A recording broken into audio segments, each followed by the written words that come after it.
Welcome to episode 9 of the Action Toon Bros. My name is Matthew Lewis. And I'm Ben Sturgeon. And today we are covering Young Justice 17 through episode 21. Wait, seriously? Yeah. 5 episodes for them? I know, right? This is ridiculous. Who could possibly believe it unless you clicked on the link already or saw the title at the top? Today's episode, was there a particular theme? Well, I don't know if there's a theme to this arc of episodes or anything like that yet, or... Well, we'll get to it, but yeah. At least 2 of them have a theme of mine that I really like. Yeah, we'll get to it. Okay, so, let's begin with episode 17, Disordered. Oh, yes. Good one. We open on everyone sadly baking. Yeah, everyone's sadly baking and still traumatized from the last episode where they literally had a mind mission gone wrong. Oh yeah, they were all everyone's like just slow, stirring McGann, and everyone's just kind of sitting lying over the counters, just sad, except for we don't see Connor at this moment. Then we cut to John, Billy Batson, a.k.a. Shazam, a.k.a. Captain Marvel, and Batman watching them and just being like, man, they're still upset about the mission. Or is Jean there too? Oh, yeah, Jean. It's Jean, Captain Marvel, Yep. and Red Tornado. Oh, Tornado. Batman does come in. He comes in and tells McGann everyone's still upset about the mission because of the horrible trauma that McGann caused with her freaking out. Right. We cut to Dinah using that psychology degree of hers for good, and I never knew much about Black Canary. Oh yeah, she's a psychiatrist. But when I saw this, sure. one does medicine, but Yeah. when I saw her doing this, I'm like, wow, she's really good at this. Well, yeah, it's literally her covering her day job. Well, anyway, we see. Well, also there's a theme going along with these various interviews with Dinah that I picked up. I saw on the wiki. I looked up afterwards. Was that they each of them display different stages of grief and how they're handling it. Each character handles it differently, and they show each different layers and stuff like that. It's really cool. We'll get to that later. Oh yeah. Well, the first therapy, Connor. Anger, obviously, because that's his default state. Very. We see him upset as usual. But after he storms off in the middle of her thing when she's trying to communicate with him, we smash cut to Metropolis. Mm-hmm. And all of a sudden we see... a boom tube. Yep, a boom tube with a flying car with a bunch of kids in it. Yeah, a bunch of joyriding teens. Some weird language is spoken. Well, if you know comics and if you've seen Justice League Unlimited or any of the other series, you'd probably assume that these are probably not from Apocalypse and probably from New Genesis, the other planet. Right? Yeah, the good one, not the bad one. These are a teen group of new gods. We're going to find out their names later. The Forever People. We'll get their names. I'm going to say their names now, or they'll save it for later. We can say them now if you want. All right. Well, we find that they are looking for some orb. Their names are Bear, Dreamer, Moonrider, Seraphon, and their leader Viking. Now, Dreamer I'm aware of from the CW show Supergirl, who she's a major character in that now. Hey, there you go. There's your reference. Yeah, but also I wasn't sure if she was a New Genesis god or if I believe I normally associate her with the Legion of Superheroes from the future. I don't know. Like, literally, this episode is the first time I've ever heard of any of these guys. Yeah. Although, when they do mention that they're new gods from New Genesis, that's I knew New Genesis because I've seen Justice League Unlimited and Justice League and stuff like that. So, yeah, their actual who these are, didn't even know who not even Bear. Yeah, but he looks like a ton of other people on New Genesis that I already know. He looks very common for some reason. But then we cut back to Connor going for a moody drive on his bike. He's very upset when Sphere? He calls it Sphere. Yeah, he calls it Sphere. He calls it Sphere, turns up and just tries to get innocent. She's like, no, not right now, Sphere. And then the Sphere just turns into a weird magical flying car out of nowhere. A giant motorcycle. It's a tri-wheeled... it's a tri-wheeled motorcycle with an extra seat for Wolf. Oh, yeah, of course. And then they literally fly out. Yep. And Batman's like... you better get back here, Connor. You better get back here, Connor. Yeah. Looks down, and Connor just threw his communicator off. Typical sitting on the floor. Fashion. I'm like, oh, of course he did. Then we cut to intro. Artemis. I was going to say we cut to intro after that. Is that? Yeah, the intro's after he flies off in the car. I thought after the Forever People came, that was when No. was. It's a long thing until then. Anyway, yeah, so there's the intro. Yep, it cuts to the intro with just showing a couple of clips from the episode, and then we cut back to Dinah's therapy session, therapy time, Artemis. This stage is denial. Oh, yeah. She denies, she's just like, I was the one who was first out in Coma Girl, so, whatever. I didn't have anything. she mentioned Canary. Dinah. Yeah. Yeah. I always want to call her Dana. It's a weird name. It's like you want to say Diana, but no, it's Dinah. Dinah mentions how not hiding secrets. Yeah, not hiding secrets, not hiding secrets. And, of course, that makes Artemis freak out a little bit. She's like, I'm not hiding secrets, and then she's just, like, pissed and upset. And obviously, she reveals to the audience, finally, that she is not Oliver's cousin. Or niece? Green Arrow's niece. Yeah. I'm going to call him Oliver just because CW shows I permanently associate him with just... Our viewers might know who Oliver and Green Arrow are, so... you call him Oliver, I'll call him Green. So, Green? That's not helpful. No, Green Arrow, you know what I meant. You know what I meant. But yeah... Like you said, it's finally revealed to the audience that, yes, it is true that she is not Green Arrow's niece. Yep, this is also revealed in a tie-in comic a little bit before this that Roy, Red Arrow, found out about this. Right. Also, we find out she's most upset about Wally finding out about this, and Don's like, that's interesting. You're concerned about Wally finding out? Why's that? Gee, it's like... I think in the horizon of the ocean, I think I see a ship coming in. I know, right? It's going to be real heavy shipping in this arc. But we cut back to Connor and Wolf joyriding in the sky, just having a fun time, when the Forever People finally confront him. And we find out that what Sphere is the New Genosphere, is the actual proper name for this thing. Correct, yep. They explain that it's theirs, and they came here for them, and they all established that they're good and they're on the same team and that they're actually going to try to help each other. At first they were going to fight, but because they thought Connor stole. Yeah. But then it's like, wait, the mother box says, we'll get to that in a moment. Of course, the mother box says that he saved her. Yep. They're like, instantly they go from, I'm going to kill you to, you're a friend. Yeah, Bear's just like, you're a friend. Yeah, even Connor's like, you're joking, right? Yeah, like, what the hell's happening to me right now? We also find out that that's when he tells their names to them. We find out that Bear's named after an animal that they don't have on Earth, so he just says, Bear's close enough. Or Wolf. But before that... Yeah, he says Wolf. Before that, it cuts to Aqualad. Oh, no, I was going to say, they told their names before that when they found out about the New Genosphere. But yeah, we cut to therapy time, Aqualad. This stage, depression. Oh, yeah, because he's depressed because he's a leader... And yet, his words. He was a general, and yet he acted like a soldier. Yeah. So he feels like he's not fit to command. Yeah, he's too self-sacrificing. Which then we actually break down why he's in command, which we all knew because as we're watching, we all literally knew. No one else would be good enough to be in that position. Although Robin is a close second. Yeah, Robin would be the second, but the reason that he gives for not putting Robin in charge is because he is so young. Yeah, but then Dinah decides to point out. Well, they all are young. Yeah, you're all kids, but still fine. And then, of course, after Aqualad literally, reasons this out on his own, he's like, yep, I have to stay the leader. I'm not going to resign. I guess I'll keep being the leader. Yep. We cut back to Connor and the Forever People. They discuss this is when we see the Mother Box for the first time. Yes, this is when they actually describe a little bit of the Mother Box. They are looking for stuff. Are they looking for the other tech that was stolen from New Genesis? All of the New Genesis tech that was stolen. Mm-hmm. They come across a Federal Reserve, and I believe it's Seraphon, the cowboy one, is just like, oh, hell yeah, go gun blazing. And Connor, strangely enough, was hey, actually, sometimes you can go in guns blazing, but sometimes you have to play it smart. Which I like because now he's developing into a better team player. Yeah, less of a crazy a-hole who just goes and does whatever he wants like he's been before. We see that there are some guards guarding a construction site nearby. They say we'll just take the guards out and we'll infiltrate the thing and see what's up. And just so you know, the guards are actually looking like bandits and they're like a couple of thugs. Yeah, thugs rather than actual guards. But we display all their powers and their various abilities when they take out the guards, which is really cool. Oh yeah. And then, I'm not going to go into that because I don't have the list in front of me, but...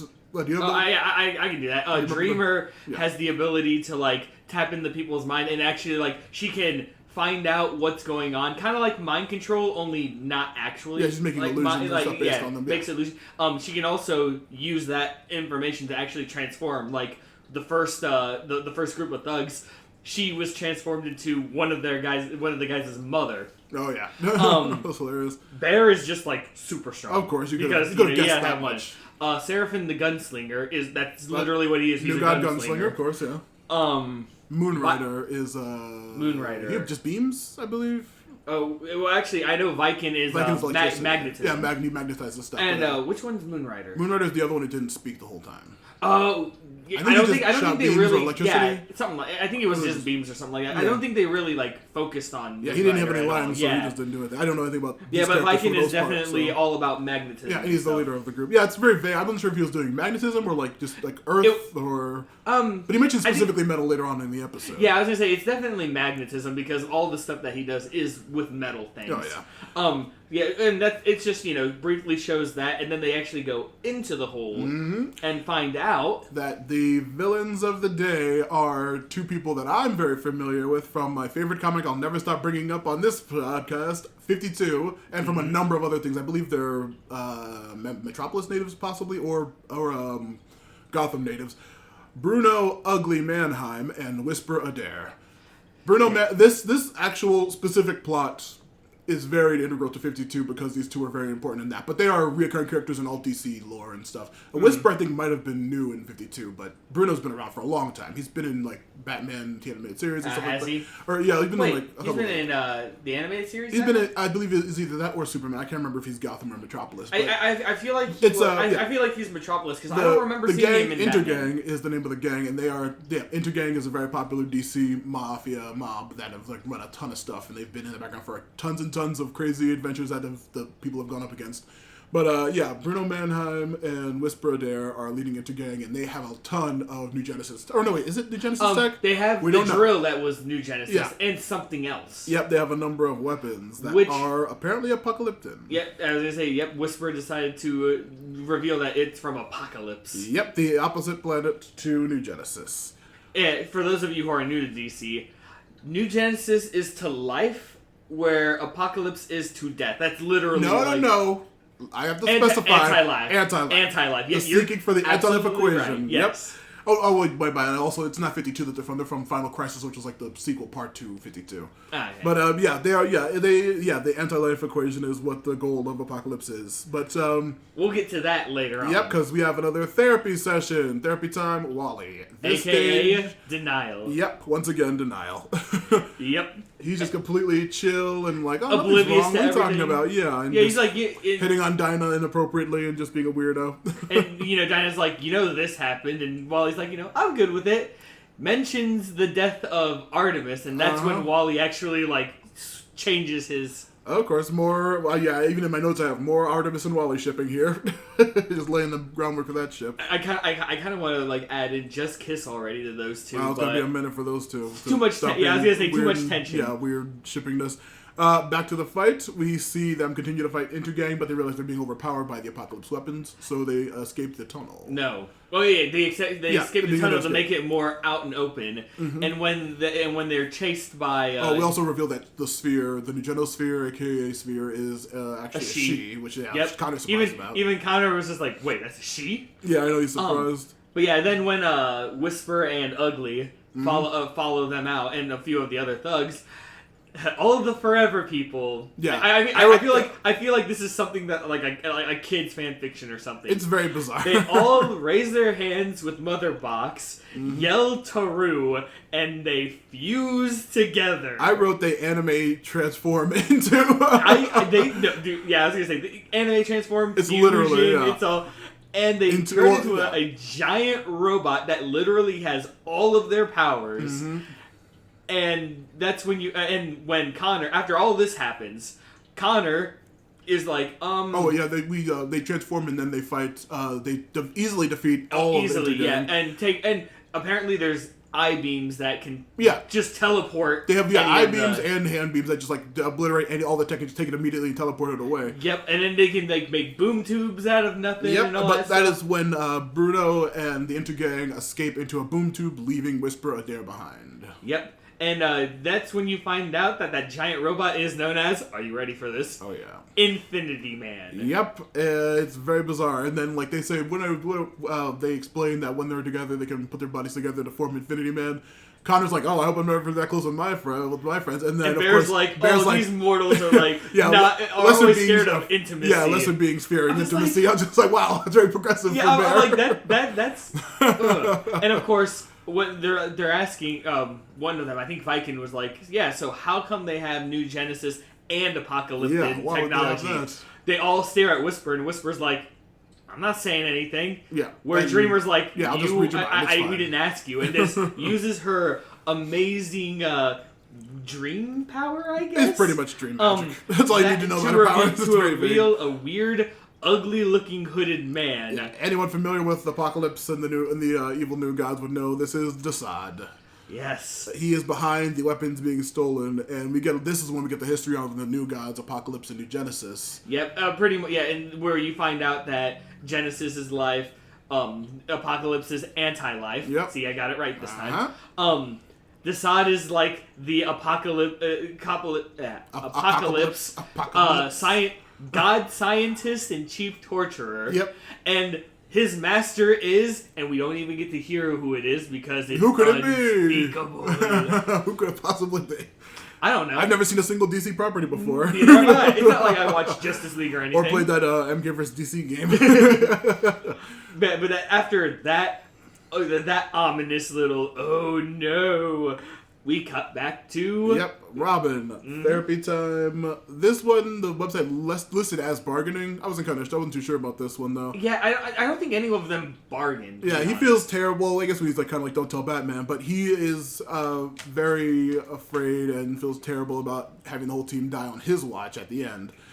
During the fantasy mission, it was kind of all down to him, and he kind of got everyone killed, pretty much. Yeah, and he even states, like, don't tell Batman, but I used to want to be like him and everything. Yeah. But after this mission, with the whole sacrificing everything for the mission, I just can't. Yeah, he doesn't have the drive to be Batman anymore. He doesn't want Batman to find out. And it's like, oh, that's messed up. Which, personally, I think that's good, because no one Batman's should have to be like him.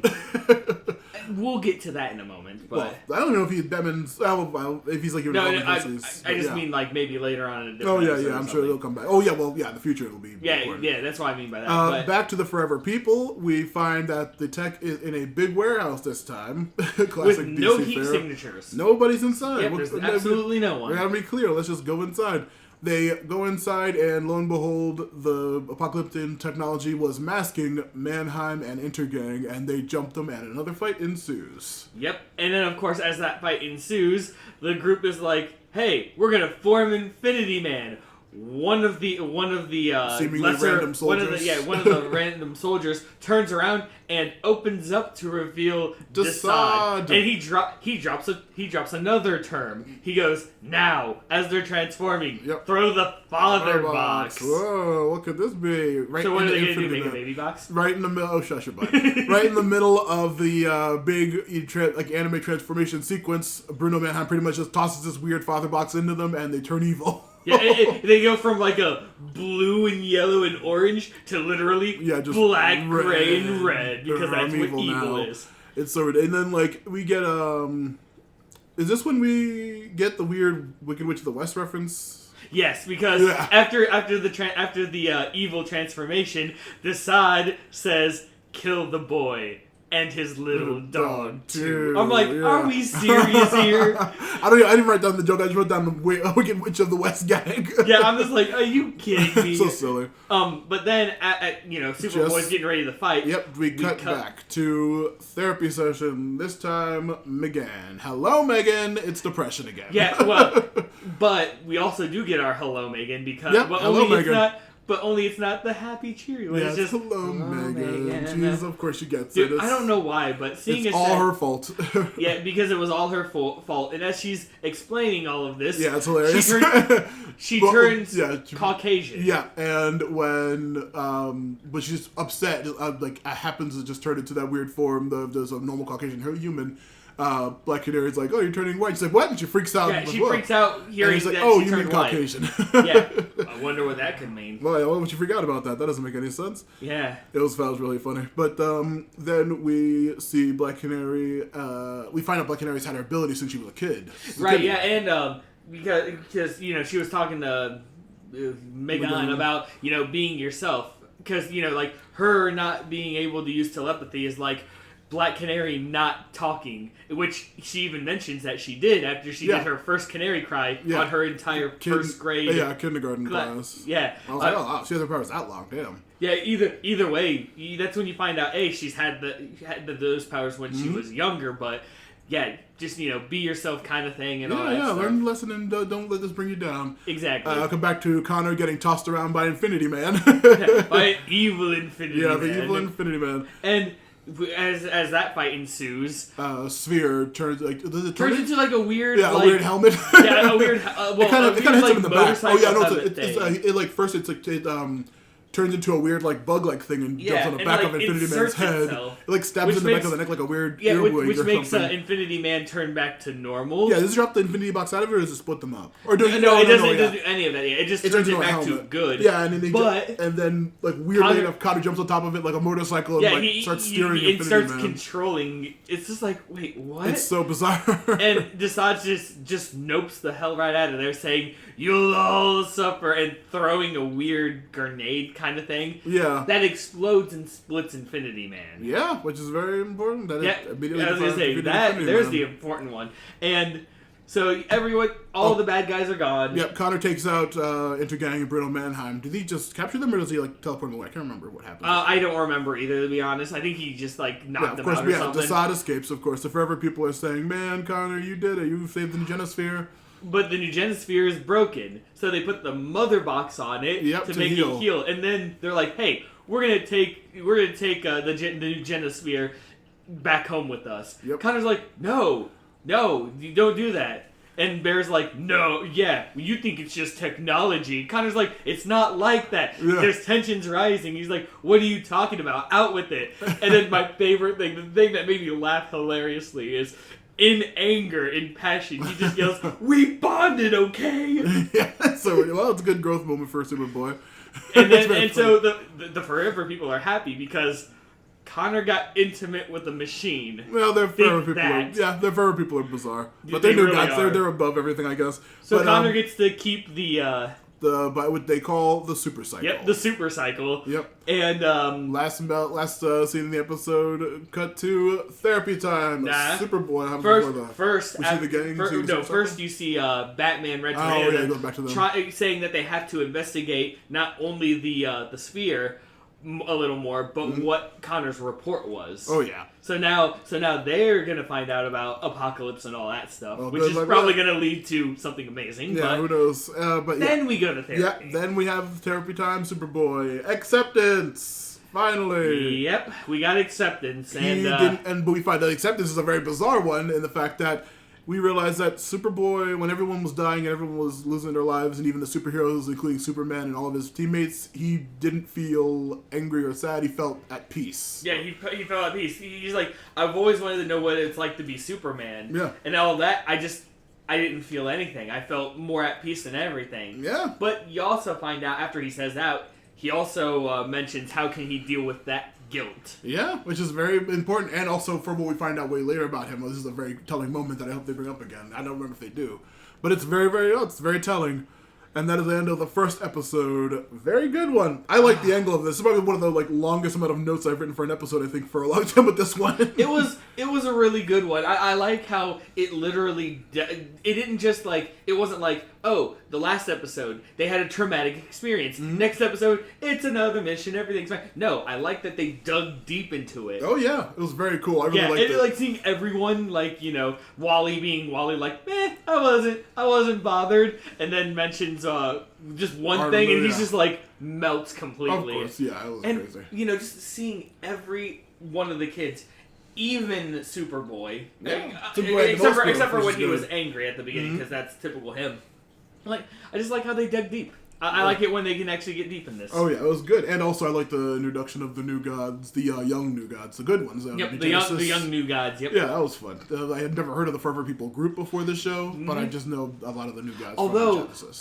Surprisingly enough, I as after I had my notes done and everything. Yeah. I had started watching Justice League again. Uh-huh. The episode where New Genesis and Apocalypse are prominent. Yeah. At the very end, when the New Genesis gods from above are on the ground now, yeah, I did actually notice Bear and Viking at least in the group of the gods. Cool. Yeah, it was just a little cameo thing. I'm just like, I know them. They're all prominent comic characters. I'm not sure that's a really good reference. But yeah, I'm glad they actually got a lot of playtime in this one. Oh yeah, dude, I'm glad they were the focus. Yeah. Next episode 18, Secrets. This was a crazy episode. It's one of my first favorite ones because, well, we find out we start off actually in New York City Art Museum. Wait, is it Art History Museum? It's the Museum of Art. Yeah. Metropolitan. Yeah. I had to say that right. Yeah. Museum of Art. Oh, have you been there before? Actually, yes, on my New York trip, my senior year. I have family in New York. I go there all the time. The Natural History Museum, I love with that giant T-Rex statue. But my favorite thing about this episode is the date that is on there. October 31st. Yep. It takes place on Halloween. I'm going to say that before we get to the tea. It says it right there with New York. Doesn't say Halloween, though, does it? Doesn't say Halloween. It says October 31st. Yeah, October 31st. You're right. Everyone knows what October 31st is. Of course, but we'll get there when we get to the tea. Anyway, we see a police investigator talking to the curator of this art museum. Probably. And he says, like, so you're afraid this guy's going to take a sword. Yeah, not just any sword. The sword of Beowulf is stolen. Yes, and only someone with pure heart can wield its great power. Provided they speak the incantation. I don't have it written down. And it's like Aban Afol Beowulf, which I have looked it up, and I still don't know what the. What was Beowulf's the story? What was that from? Like in German the Norse area, probably, at least. From somewhere in there. But yeah. Apparently, because I've looked up the trivia for it, it apparently translates to summon power Beowulf. Weird. I don't know. It doesn't say what language it is. Surprisingly, also, enough. I'm like surprised. Like not really a spoiler, but for this episode, it's not really much like callback to the Beowulf story or the things he fought or anything like that specifically. The only like actual references to the Beowulf story are first off mentioning Beowulf, and secondly. The hilt is Grendel's arm? Did they call it Grendel's arm? No, it doesn't, but in the story... In the story... in this, it's obviously its own thing. Yeah. But in the story of Beowulf, Grendel's arm, he takes off Grendel's arm. He cuts it off. Cut it off. Yeah. And that's why that's the reference. They wanted to add that. Because it's Grendel's arm that got decapitated. That makes sense, yeah. I know he gets his arm cut off, and that's the first thing that happens to him, but I wasn't sure if that was like... Alright. No, but, sorry for that. This is when we are... No, before we are first introduced to the bad guy who... via speaking in the third person, we can deduce that his name is Harm. Yeah, because he always speaks in the third person. Yeah, that was I really like that name for some reason. The fact that his name was Harm and it kept referring to the third person. Yeah, and that was really cool sounding for some reason. It really was. Yeah, I don't know why, but this guy, he reminded me of an evil Highlander. Yeah, well, basically, that's what he felt like. And of course, after... about the history of the character, before we go any further, I'll just say...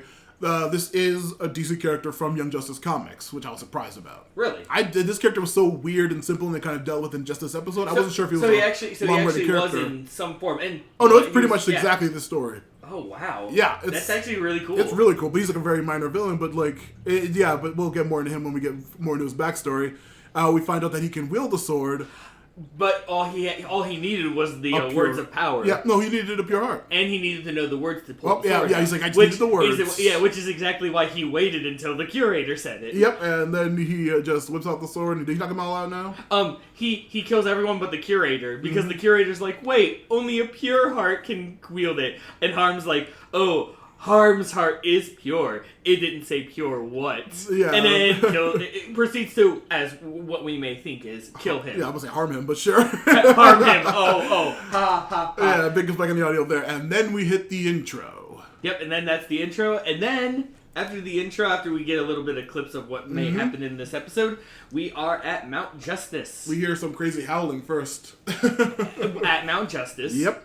In which case we see Wally dressed up as the Wolfman. Yep, howling, and Wolf is just like doesn't care. Wally's like, "Come on, Wolf," and Wolf's just like. Yeah, we see McGann putting some kind of bandage all over Superboy very lackadaisically, and he's just like, whatever, man. I mean, of course, Connor's just like, it's gonna be fine. And McGann is that it's like everyone's like, "What's your costume?" Yeah, McGann? what are you gonna do? And she turns into a zombie bride. Yep, and then we get a real pervy joke from Wally as she can eat my brains anytime. I was like, wow, that's a very mature joke, actually. Hey, look, we already had Artemis talking about feeling naked, not in the fun way. Yeah, exactly. So. That was funny. A little slip-in joke. But still. And we also find out that this is all for a school dance, is what they're going to. Correct. Yeah, McGann had invited everyone on the team to go to this school dance, and we see Captain Marvel, Shazam, just like just like a zombie side. And just by that we mean like some paint. Yeah, just his face paint. Exactly. He's very like, happy. And by the way, this is Captain not Marvel, not Billy. They don't know anything about that yet, but yeah. Right. Yeah, full-grown so he's Captain like, Marvel. hey, so we're going to a party, right? Yeah. He's like, hey, I'm ready, and the kids are like, hey, is the Justice League having a Halloween party too? Which is funny because you get to see that Captain Marvel doesn't necessarily catch the hint that he's an adult. Yeah, he looks like an adult and they think he's an adult. Fine, I'm going trick-or-treating. Oh, not yet. That's a minute. But like when we see Artemis and Zatanna, Artemis is just like a vampire. And Zatanna is... Zatanna is a witch. Yeah, a witch, that's right. Of course, yeah. And of course they come in and Zatanna drops this bomb. Hey, how long have McGann and Connor been a couple? Artemis is like, no, they're not. You see McGann and Connor having a cute moment. Yeah, and she's and like, that pisses that pisses Artemis off. Of course. She's really pissed she didn't know. And Zatanna's like, it was really obvious. I don't know how you guys didn't know that. And she's like, wait, you want to go to the dance? Artemis is like, no. Yeah, now I'm all pissed. So. And Zatanna's like, well, how about change clothes into our uniforms. Yeah, okay. Yeah, I was gonna say because I know you probably had that. Oh yeah, I have that one down. And she goes, "Girls' night out," and Artemis is just like, "My girl." Yep, and they hop on some motorcycles and head to Manhattan. And we cut to the school dance. Everyone's showing up there, and we see like everyone's dressed up as Justice League people, and one Shaggy.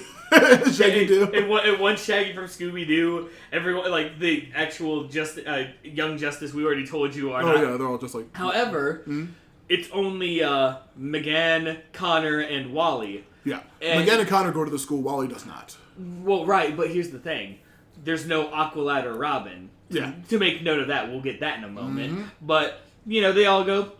And who's the big buff guy? Mal. It's like Mal's dressed up as. Honestly, if he was Blade with a Superman shirt on. It's the classic Superboy outfit. The jacket, the pants, that whole outfit with the glasses. That's what it is? That's the original old school, like, Superboy? 90s and 80s Superboy outfit. Yeah, because that's why it says Superman done right. Well, the reason why it confused me is because it's like, who are you? Superman done right. Yeah, what's his answer? He's saying that to Connor, Superboy, who's supposed to look like that in the comics originally. Yeah, that's the gag. Now I get the connection. That's why he said it to him, and that's why he's like, oh, no way. And like, he said something like, I'll never dress like that, that's lame, or something like that, just to show like, yeah, okay, we get it, that's his original outfit. Which I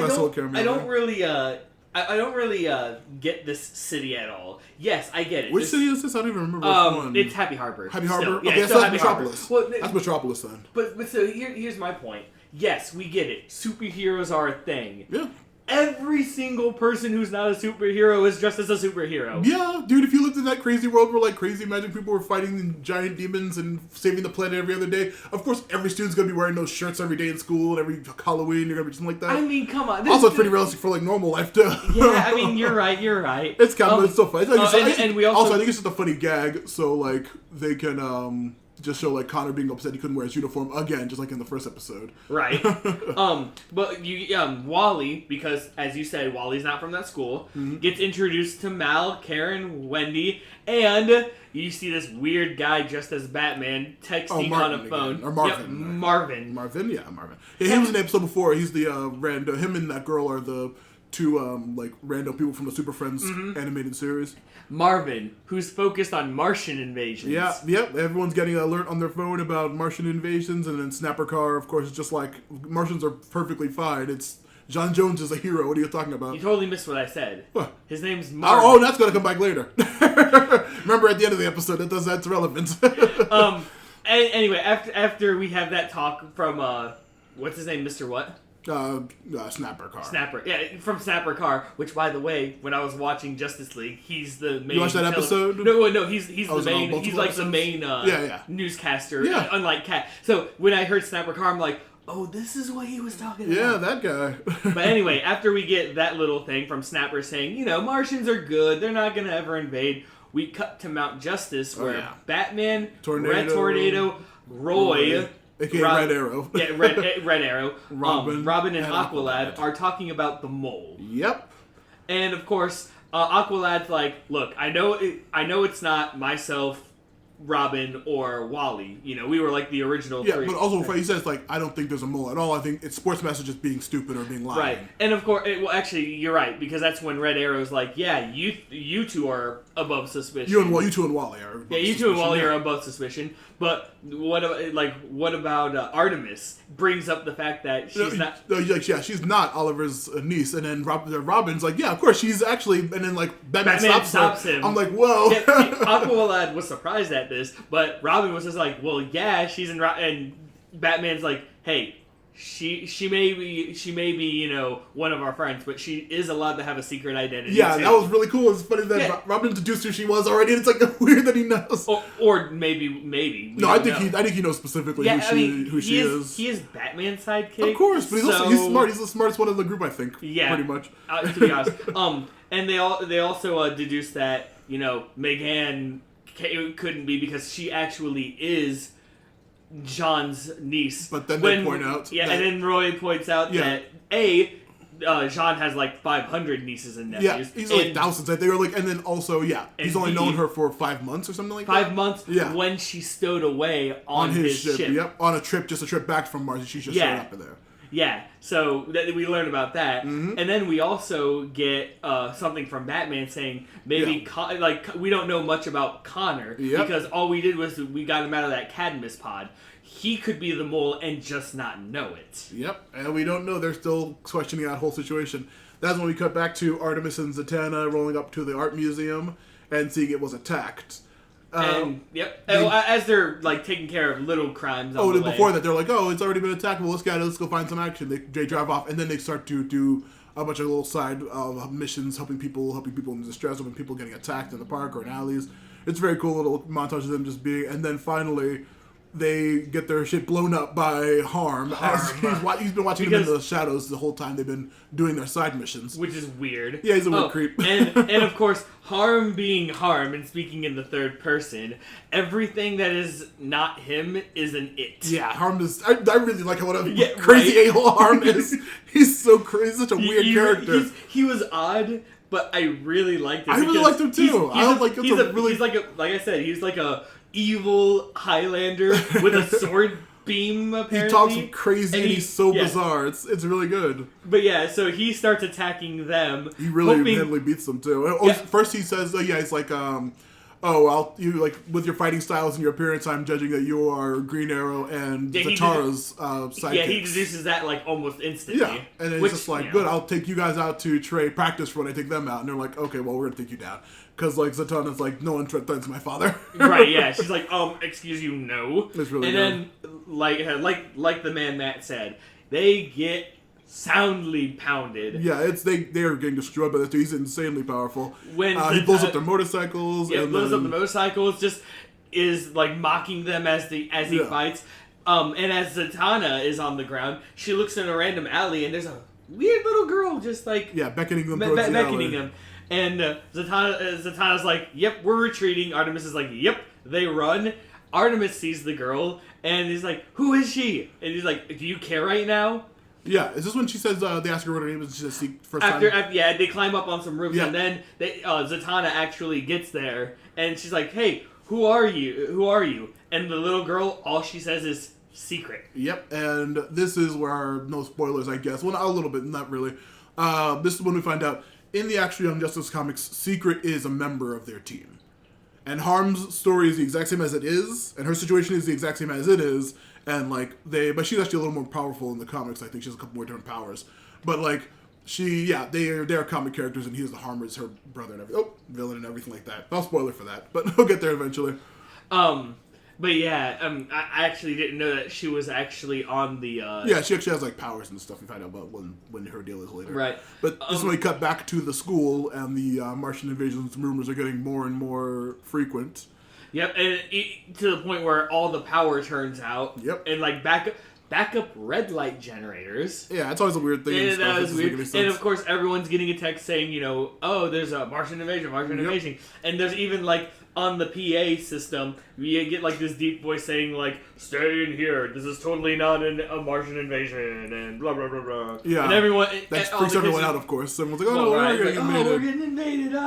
And then when they start to get ready, like, we gotta do something about this, Connor stops them, uses his X-ray vision, and sees that it is just Marvin being an idiot. Yeah, Marvin being an idiot. And they have an idea. What it is, we don't know yet. Because it goes right back to Harm, Artemis, and Zatanna.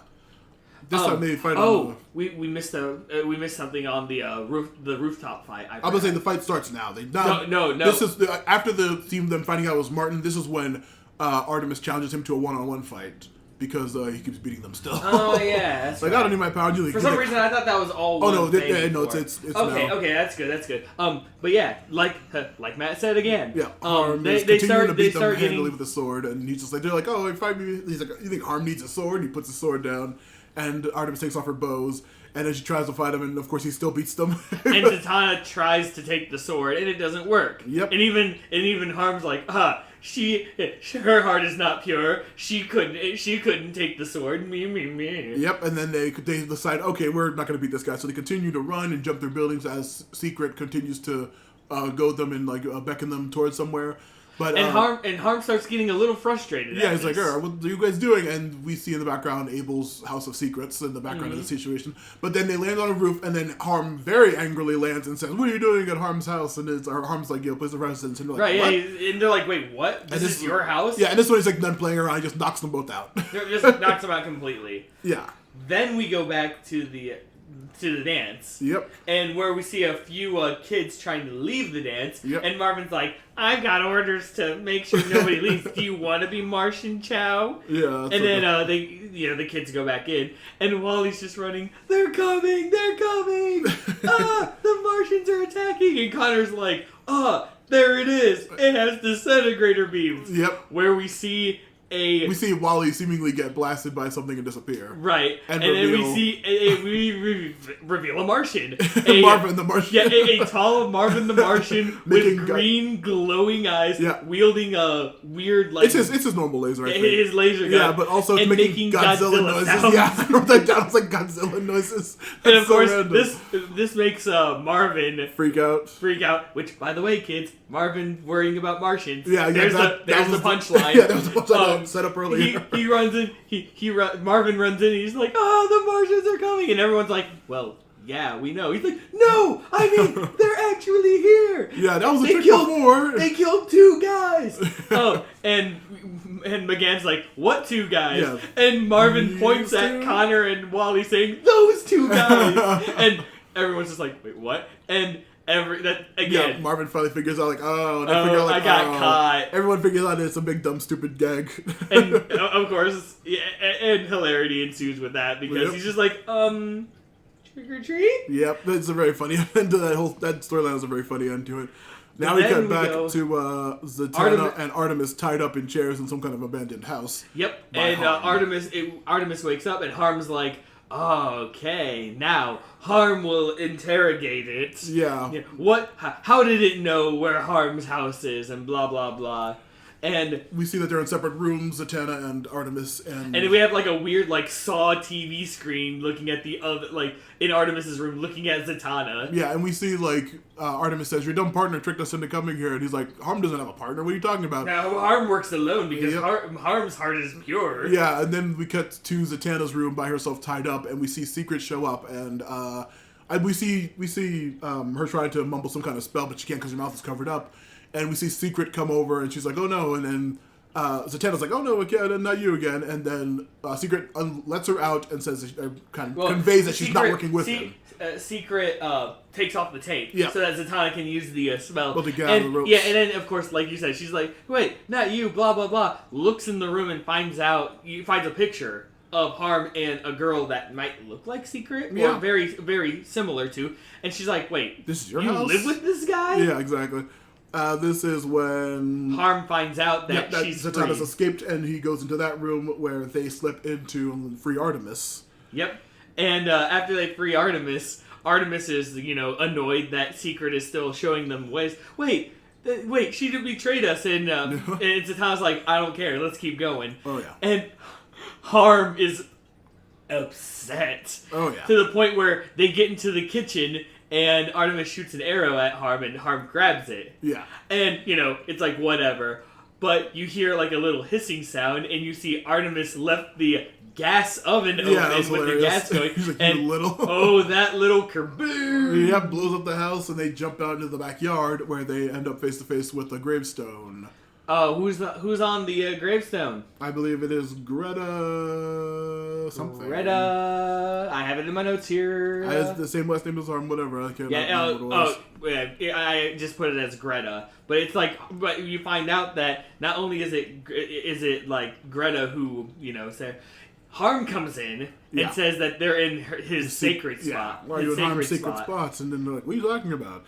That's when we find out that Greta is Harm's sister, and Harm, in order to become pure, killed his sister. Yeah, that's an insane twist. Yeah, you find that out, and it's just like, oh wow. And Harm is proud of this too, because now he can be pure. Now he is pure. Yep. Like, oh god, and so then crazy. At that moment, we see the actual ghost of Greta come out, and it's Secret. Yep, it was secret the whole time. It was secret the whole time, and she takes a weird part. She takes the heart out of him, kind of. Yeah, sort of. Like it was like the metaphorical evil in his heart or something. He just took his heart. He kind of just falls over after that. So.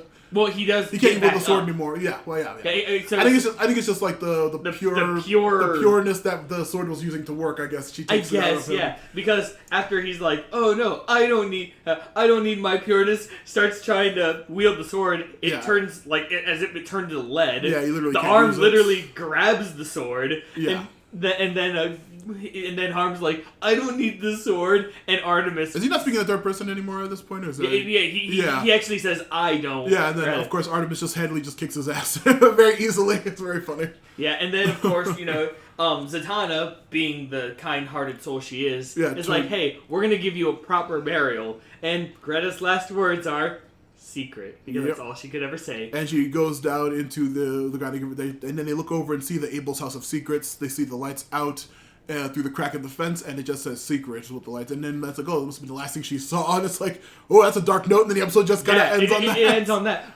And that's where the episode ends. Oh yeah, that was a crazy dark ending on that episode. And that's what I liked about it. Because it was a literal Halloween. It wasn't supposed to be. It wasn't scary. Yeah, I'm pretty sure. Did it air on Halloween or? Yeah, it was all. It all took place on Halloween. Yeah, the episode I'm saying didn't air back then on Halloween. But that was a really really crazy dark episode for it's such a cool story for those characters too. It was really fantastic. Oh my goodness, yeah. And I just that little somber note. By the way, this episode aired on November 18. Nice. Yeah, so a little missed it by a little bit. Yeah, missed it by that much. Yeah, of course. I just liked it because it was literally just a ghost story. Oh yeah. And I just like that aspect that they were able to pull it off super well. I mean, this show is good on its own. Yeah, but to do something Halloween episode. Yeah. Oh, it was magnificent. I love Halloween episodes of shows. So do I. In general, just always fun, especially the ones that are not canon because they're so stupid and randomly supernatural and shows that don't normally have that kind of stuff in it. Mm-hmm. That was a really, really good episode. It was. I'm surprised. I like the darkest episode or darkest plotline so far. I think in the series. Yeah, so far that was the actual darkest. Murdering his little sister just so he can have a pure heart and wield a powerful sword.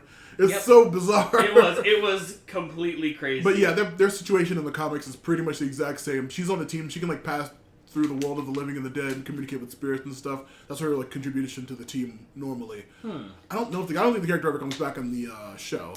But I think this was the one and only time. I think this was just an one-off. It's probably too sad of a character to have around for too long in the show.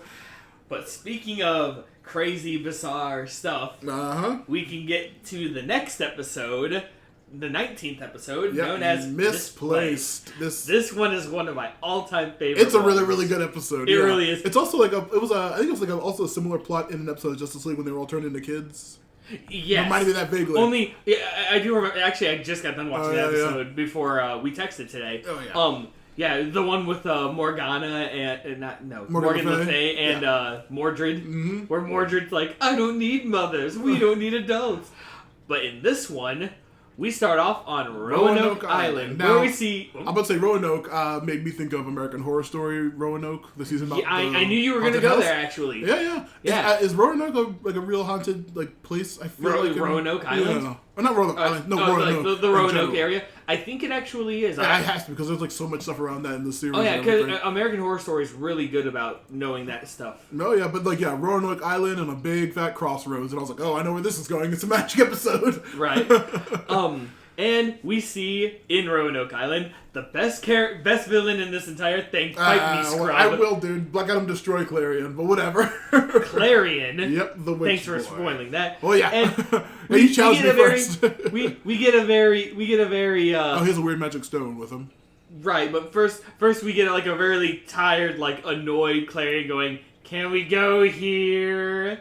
And then Tico, his is Tico or Tickle? It's one or the other. I've seen different. I think it's Tickle. Yeah, I think it's Tickle. And Tickle like just jumps up and he's like, finally, pulls out a gem, puts it in the ground, and it makes a magic circle. Yep. Clarion then summons 4 other magical users. Oh yeah. Wotan, which everyone knows from the Injustice League. Oh yeah, he's great. Wizard, a literal. He's just a wizard. Yeah, he's just a dapper-looking gentleman. He got the name first, so he got lucky with supervillain terms. I guess. Felix Faust, which is another big name. A big name from all the DC stuff. Especially Wonder Woman villain. Yeah, Wonder Woman. Yep. Yeah, Felix Faust is great. And Blackbriar Thorn. Yeah, a character I've never heard of before. Neither have I. I guess I've never heard of Wizard, but it's such a generic name. I assume that he's a very old school character. Yeah, and they start saying an incantation, which I actually looked this up. Well, of course you did. Well, it's actually German that they start speaking. Nice. Wir sind die Pfeifer von Hamelin, which translates to. Actually, I'm not going to say that yet because that's actually a bit of a spoiler. Yeah. Well, you can say when the spell finally goes through, you can say. I'll say that, and they just keep chanting that over and over. Mm-hmm. And as they're chanting this, every wizard except magic. Oh no, not yet. Oh no, not for a minute. No, that hasn't happened yet. Right now, we get the intro, which was actually a short intro. Yeah, that was one of the shortest intros. I have to say that. The title screen. That was very well. I was like, oh wow, look at that. No, it's not, because I was correct. I have this in my notes. All the wizards except for Clarion disappear. We get to Mount Justice. Oh no, before Mount Justice though. Yeah, no, because in this intro it does go to Mount Justice, where Zatanna is getting moved in. Oh, you're right. Before the intro, you're right. Before the intro, stuff goes down. You're right. I skipped the whole beat. Yeah, I was about to say. I'm like, I skipped the whole section of my notes by accident. Yeah, after we get like the team's Clarion, moving boxes. we get Clarion staying and all the other wizards disappearing. I'm just gonna call them wizards, even though some of them are sorcerers. Yeah, who knows? We go to Mount Justice where Zatanna's getting moved in, and of course Megan bought some groceries and stuff for. And cookie makings. Well, Zatanna's not moving in yet. They're just moving boxes in because Zatanna. Some of them are Zatanna's stuff. But they discuss like, is she going to join the team or not? Like in a minute. And she says that she doesn't know. And even Zatara's like, I don't know. I mean, I can't get over the fact that she's growing up. Yeah, but I don't remember if they were actually moving her stuff in yet though.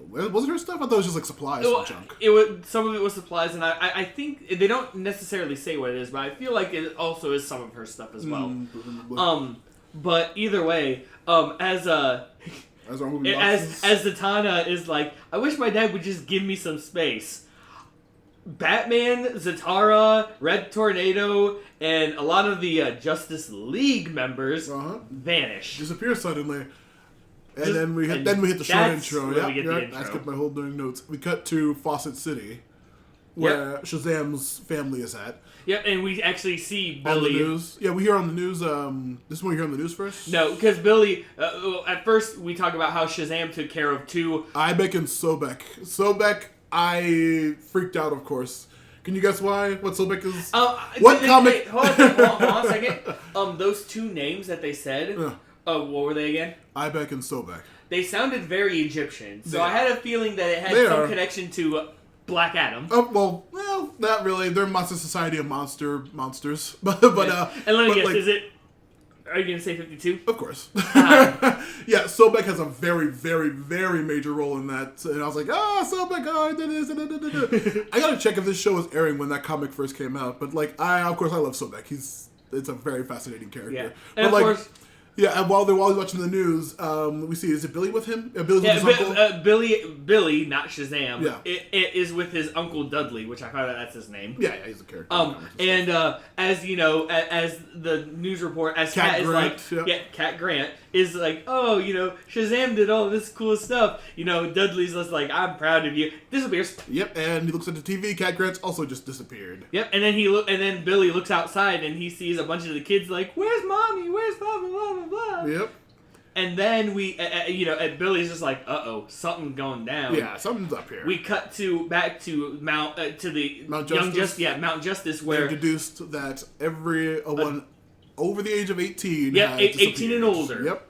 Yeah, it is. Every adult 18 or older has randomly just vanished. In that, even like kids are like on blogs saying how all of this has happened. Yeah. And that's they're just trying to figure out. We have a quick cut back to Billy at this point where he's just saying, not yet, because we actually do cut to just random scenes of some of the people, like some of the Young Justice saving kids, but Robin brings up something because he knows that he has a feeling that it might be magic. Yeah. So he brings up the recording of when Zatanna did the locating spell because he and Zatanna are on their computers, and Zatanna's like, look, words are only half of it. I think before that, like when they say like they have the discussion about all the 18 people, I think it cuts back to Billy saying, "I'm not going to transform him into Shazam because he's an adult and all the adults are missing." And then it goes back to him saying, "Zatanna, can you do the spell that your father did to find them in the first place?" I think you're right. That does sound right because Billy's like Billy is ready to call on Shazam, but he's like, "Wait, actually, if I do that, I might." He thinks he's gonna die. Yeah. Because right now he thinks that all of the adults are just dead. What the situation is. We cut to them bringing children into a school. We see Artemis trying to sing to kids at a school. that was so adorably silly. Yeah, a little dumb because she's like she starts with Twinkle Twinkle Little Star. Yeah, the second line is Baba Black Sheep. Baba Black Sheep. then the third line is the ABCs. Hey, but you know what? The kids were enjoying it. Yeah, so. That's why they're all laughing and it's a very funny, silly situation for them. We found out that the Zeta machines are not working and Billy can't get into the base. Well, no, they are working. It's just he can't get into the base because it's not Shazam. Yeah, it's he's Billy. not Shazam. It's Billy. He can't override either. It's really funny. Yeah. And this is when we see the Young Justice giving their PSA, and we cut to a montage of people from the various school characters. Like we see Barbara and Betty Kane, and we see a ton of other people like helping. We see Mal and them, and there's like various school people helping little kids who are. And actually, one of my favorite ones is. As they're talking about this, we also see like Rocket. Yeah, Rocket again. Finally Rocket makes another appearance. Finally. And everyone stay strong. We're gonna find this out. We're gonna figure this out. And after all of that, we cut to Wally in his before that, we cut to Billy sneaking into that airbase. Oh, yep. And it's a very lot of quick cuts between them doing something and Billy doing something. There are a lot of cuts. I agree with this. Yeah, it's very quick cutting in this episode. And of course, I guess they have a lot to get in because a lot happens in this episode. Yeah, he goes in and Billy sneaks into like an airbase and finds Amber, I think her name was. I didn't catch her name, but apparently he knows her. I think he's like sneaking into that base, and then it cuts back to Aqualad and Flash. Well, no, at first he talks about how it asks if she has a pilot's license. Yeah. Then it goes back to the cave where Kid Flash is in his souvenir room looking at the helmet of fate. I thought Aqualad was looking at the mask. No, Aqualad walks in. Oh, okay. He's like, and because that's when Wally goes, "Hey, how desperate are we?" Yeah, and they're like, not that desperate yet. Yeah. They deduce that whoever puts on the helmet is probably not going to come back. Mm-hmm. And then they deduce that they're not that desperate yet. Yep, and that's when Zatanna finally does the locator spell, and it points to Roanoke. Yep, good old Roanoke. And quick cut back to Billy again in the plane. Which is funny because he's like, I need to get to Happy Harbor. And Amber's like, good, we should be there about a little past midnight on my birthday. Billy's like, wait, you're turning 18 on, and then she vanishes. That is the funniest thing. That is so silly. It was. I thought it was great. It was like, really funny. And then as she's falling in, as that's happening, we cut to back in time, the opening. Yeah, again. we actually go back Travel in time, back. and we go to the wizard circle, where in this case all 5 of them are there, and they're all saying the words, which we all know what's gonna happen. Every wizard except for in this case only Clarion disappears. Yeah. And then of course after that happens, as they're still chanting and Clarion vanishes. Yep.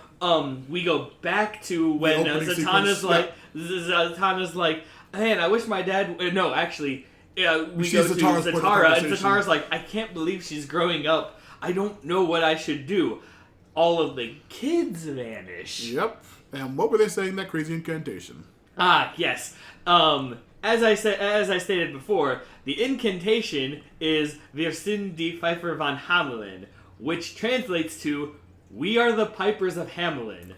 If you know what that is, that is a reference to the Pied Piper. Of course. Which, when I found that out, I'm like, that's actually incredibly smart. That's a powerful resulting spell for such a weird, simple, base text split the world. It's really cool. Well, with the combination of the gem and 5 really powerful magic users. Yeah. So, and we get, Kat on the news saying that all the children have vanished. Yeah, that's crazy. And everything's going crazy.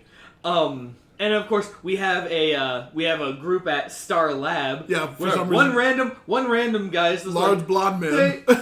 large buff blonde man is like, looks like a very sporty guy. Hey you. They know what's going on, and we actually, for the first time ever, we see Commissioner Gordon. Yeah, and he's like, "No, we don't know what's going on. We're working on it. Why are you guys being crazy?" Yeah, it doesn't make any sense. And why is all provoking stuff? As all of that's happening, sneaking out of what was it actually Gotham Labs? I think it was Star Labs. Star Labs, yeah. We see a very skinny, mutton-chopped, buck-toothed man. Which we all know from previous episodes is Edward Nygma. Mm-hmm. We see him get in with his mutton chops and get into a car with that blonde man. With that big blonde man who apparently is that blonde maybe sporty man. evil. Yeah, that blonde sporty man who's evil. Now, wait, look. Every buff man doesn't have to be sporty. I mean, did you see that guy cutting that t-shirt? He definitely plays sports. Okay, sure, whatever. And as all of that's happening, we cut to Zatara looking at the Helmet of Fate. Oh, yeah. And Batman walks in, and wait a minute, I think this sounds familiar, because Zatara's like, not that desperate. how desperate are we? Batman deduces that you know what happens, and what happens if someone were to wear it, especially if he was a magic user who has a daughter. Yeah, exactly. And so Zatara's like, okay, not that desperate. Yeah, and then they deduce that, okay, all the children are gone, and also, why isn't Captain Marvel accounted for? This is so bizarre. Where is he? Oh, that's right, because he's like, we can't find Captain Marvel. Which, surprise. Cut to. I was going to say, cut to Billy trying to regain control of the ship, and he's like, you know what? I don't care. He finally yells Shazam, turns into Shazam, and he's still alive. Yep.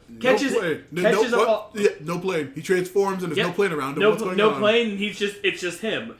And then as he's like, oh hey, look, I'm still alive. Here's Amber, catches her, saves her. Yep. Then flies to the mountain and finds Batman and Zatara. And he's like, guys, what's going on? Guys, this is amazing. You guys are alive. Zatara's like, excuse you, where have you been? And that's when we find out that he's like, I was in a world with no adults. And Zatara's like, that's ridiculous. And Batman's like, wait a minute. You were in a world without adults, weren't you? Said? He's like, yeah. Well, this is a world without kids. Yeah. And so that's when they deduce, wait a minute, we're in 2 different dimensions. One with just adults, one with just kids. And Shazam's like, I can travel between them. Yeah. Yells Shazam, turns back into Billy. It is inside the Mount Justice. With all of the Young Justice. Yeah. And they're like, wait, who are you? How'd you get in here? And he's like, quick, read my mind. And McGann's just like, that's Shazam. And of course, Wally's like, nah, that can't be. Yeah, because I'm Speedy Gonzalez and anything like that, because we have to have that drop. They love their WB references. And of course, in order to prove to Wally that he really is, oh, come on, do I need to give you more pineapple juice and nachos? And Wally's just this is Wally. He calls him Wally, too. Yeah, he also calls him Wally. Yeah. Yep. And Kid Flash is just like, mm-hmm, yep. Mm-hmm. Must be him. And so he becomes like a walkie-talkie between the two realms to communicate and figure out what's going on. Hey, just like, you remember how he has the speed of Mercury? Yeah. Guess who Mercury was in Greece? Hermes, the messenger god. Oh, look at that! And so he's literally conveying the message and stuff like that as to what's going on.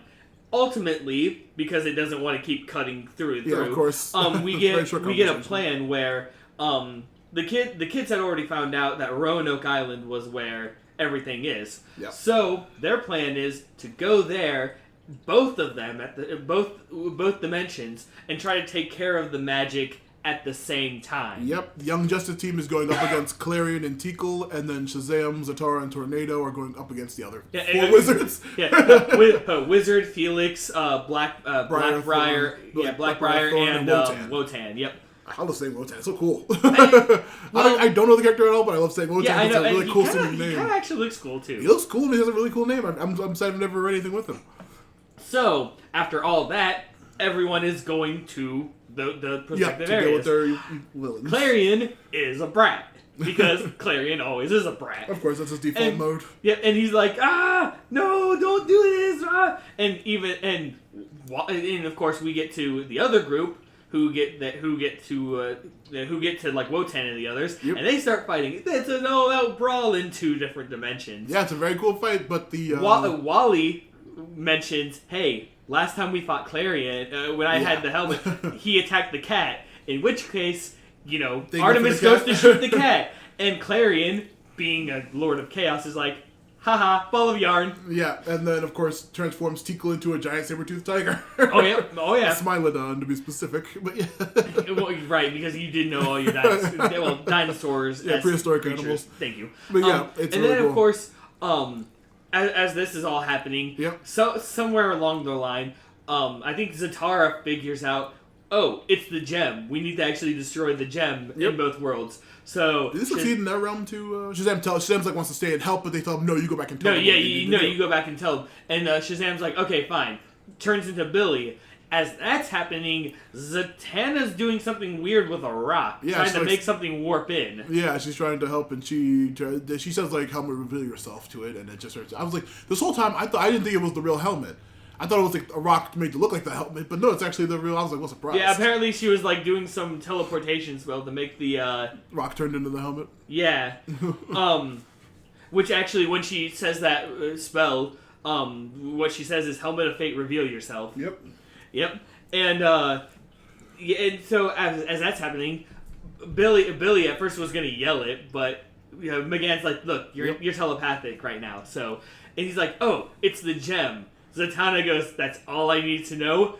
The Helmet of Fate reveals, and say it with me, kids, she puts it on. Yeah, of course, and then she goes full Naboo Dr. Fate mode. But, and of course, Clarion is just like is not happy with this. Yeah, Kid Flash is not happy with. Of course, this. He freaks out and tries to tell him not to do it. Billy turns into Shazam. Yeah, tells Zatara what's going on. Zatara's like, okay, you know what? You're telling her to take it. He's like, no. The faster we get this done, the faster you can go and see her. Kind of deal.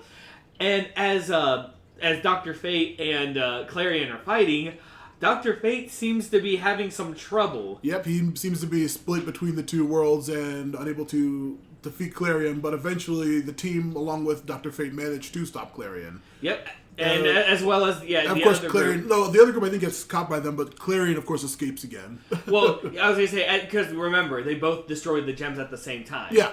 So... I was saying the other team, though. The other Wotan the other and the rest, team. Yeah. That's what you meant. They appreciate get caught. And of all the things, because the first time Clarion was there and Dr. Fate foiled his plans, he was like, no. In this one, he's just like, yeah, that was it's fun. a living. Yeah, that was fun. Snaps, gets freed, and just leaves. Yep, it's really cool. And then everyone's back. Like, adults, kids, they're all back in the same dimension now. Yeah, it's finally back to normal, split the world. Or Zatara is like, hey, hey, Naboo, let her go. Yeah, big surprise. And like, Naboo... remember, the last few times, except for the one time where we actually see Wally with the inner struggle, it was instantly take off. No, but they were questioning, like, oh, he won't do it, but especially with Aqualad, it was just like, hey, he's not going to be able to take it off. Yeah, and instantly takes off. Exactly.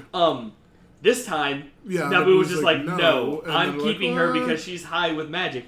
And high with magic. Yeah, she's high with magic. And then you say you find out that he sent Kent away to the afterlife. Finally, he actually took Kent away, so now there's no voice of reason. They're all trying to like negotiate with Naboo, but he will not because she's. And then Zatara's like, "Hey, take me instead. I'm older. I'm stronger. I know much more about magic than she does." And Dr. Fate's like, "This is true, but what proof do you have that you're actually going to put on the helmet?" Yep. And the spell that Zatara says is "take me instead," backwards. Of course. And it's weird if it's a spell or weird if it's him just keep trying to keep his word. If it was an actual spell or command. In this, because every spell is like that. Yeah, I know. Yeah, I feel like that was like a spell of like, just keeping his word, I assume, yeah. And so, Naboo does let Zatanna take off the helmet. And of course, Zatara and Zatanna have like a father-daughter moment. Of course, and then Zatara puts on the helmet for good. For good, and now presumably. Dr. Fate in Zatara is now gone completely. Yep, and we cut to everyone being happy that their family and kids and parents are back. And except for Zatanna. Yeah, she's having a very she gets moved in. She gets moved into the. Before that, we see the souvenir of the day. Before we see Zatanna. We see the souvenir, which is a silly kid cup that Wally has. Yeah, that's right. Yeah, he got a sippy cup. Yeah, it was a very quick one. Which I like that because it's a good one. Yeah, it was good. But then we see Zatanna in her room, and she's like, "Hey, can I have like a few moments alone?" Yep. And they give her that, and she has a well-deserved cry. Of course, and then we cut to the mysterious land. Yeah, the mysterious. Where Clarion's like, "Ha, see." Told you it was gonna work. Yep, and we see the brain and Monsieur Mala being like, yes, of course it worked, in their crazy French accents, and we see the people who turns out to be the Riddler! Oh, no! and of course, my favorite Sportsmaster. Wait, what? That giant buff guy who totally wasn't sporty was actually Sportsmaster? It was actually Sportsmaster the whole time. They put down a big case that they stole from Star Labs, and it's revealed to be... the Starro Tentacle. Starro? Starro, yeah. Yeah, okay. I just want to make sure I had the actual. Like, it's the thing from the under. They still haven't named it. The piece of Starro that the Atlanteans gave to Star Labs. Yeah, Star Labs. Crazy enough, and that's how the episode ends. The light gets their thing again. Mm-hmm. That was a very, very good one. Of course, I feel like these two episodes would have been good. Either of them would have been good Halloween specials, just because the other ones just both of them like have like a double feature on Halloween. I agree. Those were really good, and I was so excited because I pulled a U. I'm like, you know what? I want to find out what this magic that they're using is. Yeah, it was fun. Which I found out that the first spell ever wasn't a backward spell. I'm just like, yeah, what? It was a German It was actually German. That was a really good episode. But yeah, I love that. That was a really good episode. And yes, way to go. Congratulations. Black Adam kills Clarion. That does not make Clarion any worse. Did he kill Clarion? That's what you just told me when I said he killed him. I just said he would beat him. Oh, dude, everyone beats Clarion. Yeah. But Clarion, he can't really be destroyed because he's literally chaos. Well, neither can Black Adam because shut up Shazam magic. Shut up Shazam magic. I'm just saying where Naboo is order, Clarion is chaos. I don't think he's just a Lord of Chaos. I'm very curious about if we're gonna ever go into more of that crazy magic. I don't think they do in any of these, but either way, I just love it. He's just so random because he's chaos, and even in this one, he was just like, I was even surprised because after he lost, he was just like, it's a living. Yeah, it's fine, whatevs. The next episode 20, Coldhearted. This was a really, really good one. Oh my goodness. Very interesting one. Actually, I feel like from the first episode we did the Harm episode. Also, this is going to be the longest goddamn episode left. Yeah, it's already at an hour and 13 minutes, and we only have 2 episodes left still.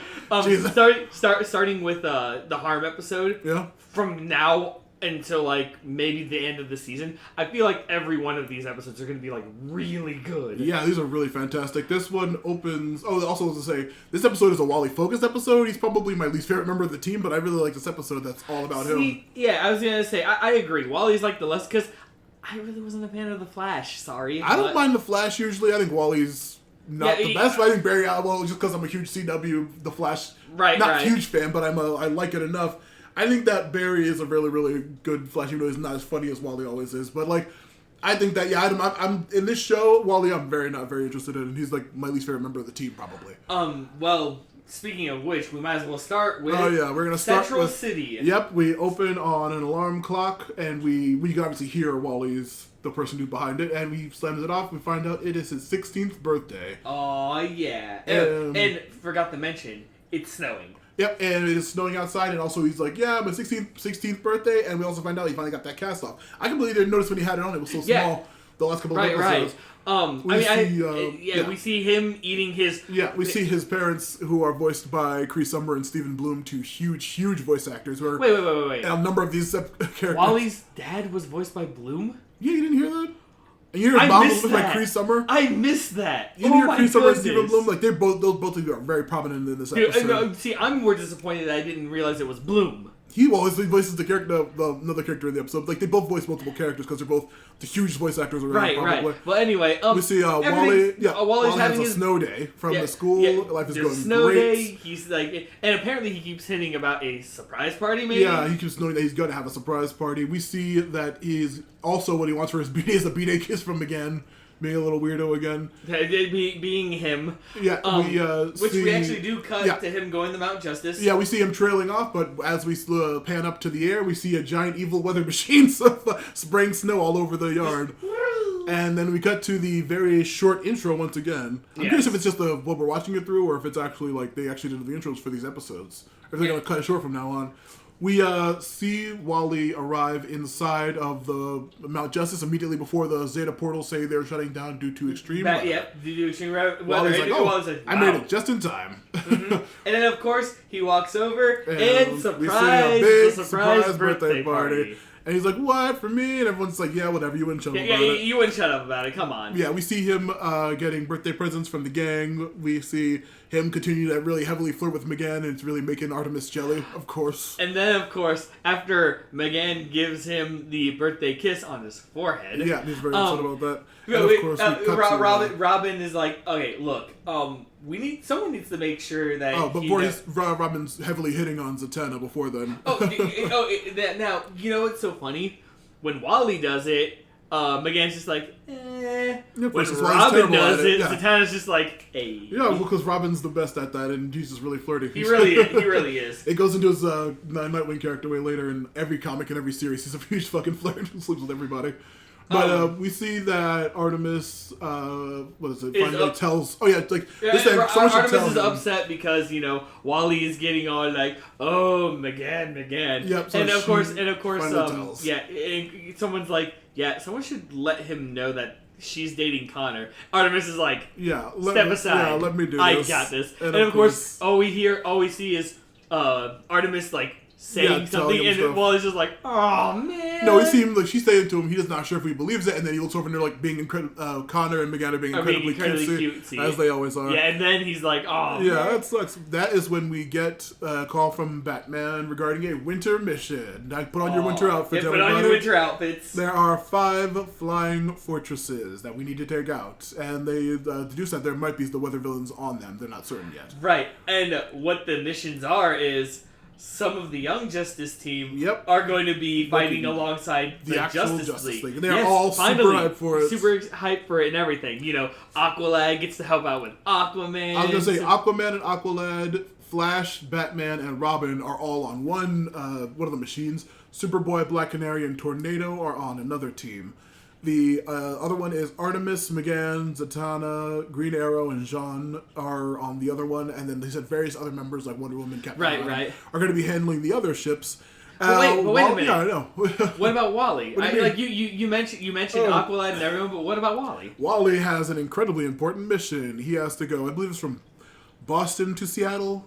Yeah. It's a 3,000 mile heart transplant. It's literally a trek all across America. Yep, he has to go from one coast to the other, 3,000 miles, for a heart transplant. He's understandably pissed about it, but because he gets to miss. Not only does he get to miss the whole Justice League Young Justice co-op team up crossover episode, but he feels like he's a delivery boy. Yeah, he's literally going to be a delivery boy. He finds that it's for a 10-year-old girl, I believe. Yep, all a he 10-year-old girl. He's like, what? Why the heck am I doing this during this insane mission? That doesn't make any sense. And Batman's just like, yeah, you don't need to know who this is important. This is important. You're doing it. No, he doesn't say it's important. He just says he's like, why? Who is this little girl? And then Batman's just like, is it important? Does that matter? And he's like, no, I guess it doesn't. I know it's a really good thing to do.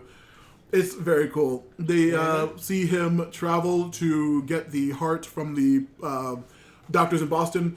The woman, who's once again voiced by Cree Summer, that introduces him is a character from Supergirl comics. She's like a friend of hers. Randomly gives him the heart.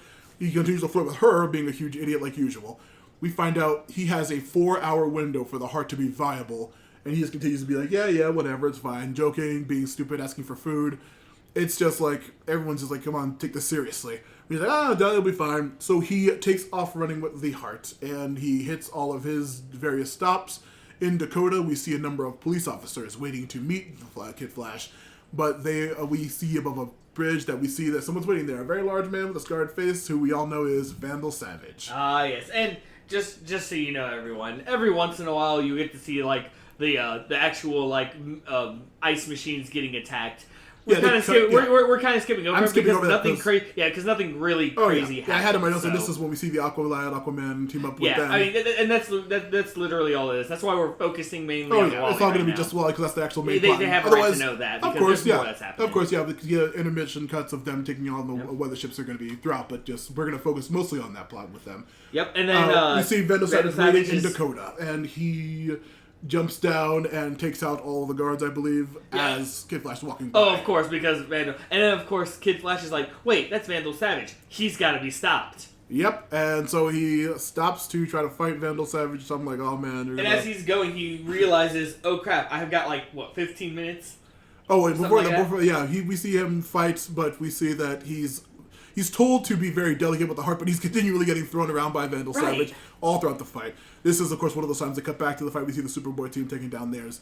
We see that Vandal Savage finally is not knocked out, but he's like, I can't waste my time here anymore. So while he leaves, Vandal's like, oh, that should be enough time. Yep, that should do it. And then we get more, Green Arrow fighting and stuff like that. We see that Kid Flash. Each of them are destroying actual ice things. Yeah, but it's a very cool fight sequence, but not much to talk about for the podcast. Right. Flash realizes he is out of food, and he's getting hangry as we cut to the Artemis team.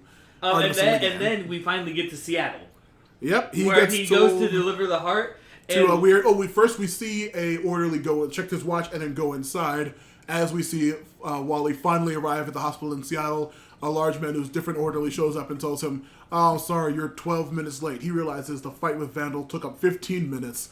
So he literally could have done it, but he seemingly has missed his chance, and he is utterly destroyed and defeated at this. Yeah, it's absolutely heartbreaking, and the guy takes the heart and says, oh, don't worry about it, and he goes inside. The guy kind of gives an evilish smirk as he's walking away. But spoilers. No. It's in the notes. He literally while he turns away. He gives a little smirk, but as Kid Flash is sitting there, lamenting at the fact that he failed, you see a few doctors running. Before that we find, this is before they announce who the doctors come up to him and tell him, hey, where's the heart? Hey, where's the heart? Yep, the heart Wally's like, what are you talking about? She's like, the heart like, for no. Queen Perdita of Latvia. Voiced by Ariel Winter. Vladova, by the way. Vladova? It's Vladova, I thought. Yeah, it's Vladova. Vladova. Yeah. Sorry, it sounded like you're saying Vladva. Vladva. Vladova, yeah. Yes, Vladova. I'm pronouncing it in their proper accent. How dare you, Ben? Yes, because Vladova is an actual country. Yeah, we don't really hear I was going to say the voice actor for the princess, who is seemingly passed according to Wally right now. The queen. She's actually a queen. The queen, you're right. Is Ariel Winter from Modern Family. She voices Sophia the First in that animated show. And also she's young Kyrie in Kingdom Hearts. All the Kingdom Hearts kids. Yeah, that's right. All the Kingdom Hearts kids. And of course, after hearing this, Kid Flash is like, wait a minute. I got duped. Yeah, the doctors show up and say, "Where's the heart? Where's the heart?" And they're like, "What are you talking about? I just give it to the orderly." And like, "You still have time." He's like, "Oh no!" So, oh no! Goes and actually gets the heart, starts running back, and then he starts. You've got the big giant shootout. The big shootout occurs all around the heart in the garage. And he actually dodges everything, gets the heart back and everything. And as he's running back, he starts getting weird motion sickness. Yeah, we see evil beams, kind of like mind beams hitting him. He kind of goes a little sick and gets knocked out. And we find out that it was because of Count Vertigo. Count Vertigo, the other Stephen Bloom voice of the episode, of course. Yes, of course. We realize that it is his niece, and he is behind the attack. And the reason that he was not in jail right now is because he has immunity diplomatique. Which is the dumbest way of saying it. I'm sorry. That's the one thing I didn't like. He's like, oh, I'm going to sound fancy by saying it like this. I'm like, no, you got diplomatic immunity, guy. Yeah, it's Flash takes him out. Oh, they say it later. Don't spoil that. He manages to get the heart. Yeah, of course. Away from after he fights Count Vertigo for a bit, but then he still ends up passing out when he gives them the heart. He gets the heart away from them. Yeah, he gives the doctors the heart, and then he passes out.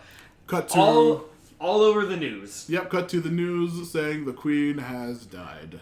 And then as all this and people are devastated, Wally wakes up in an actual hospital bed where Count Vertigo is looking at. Oh, sorry, King Vertigo. Now peasant. King peasant.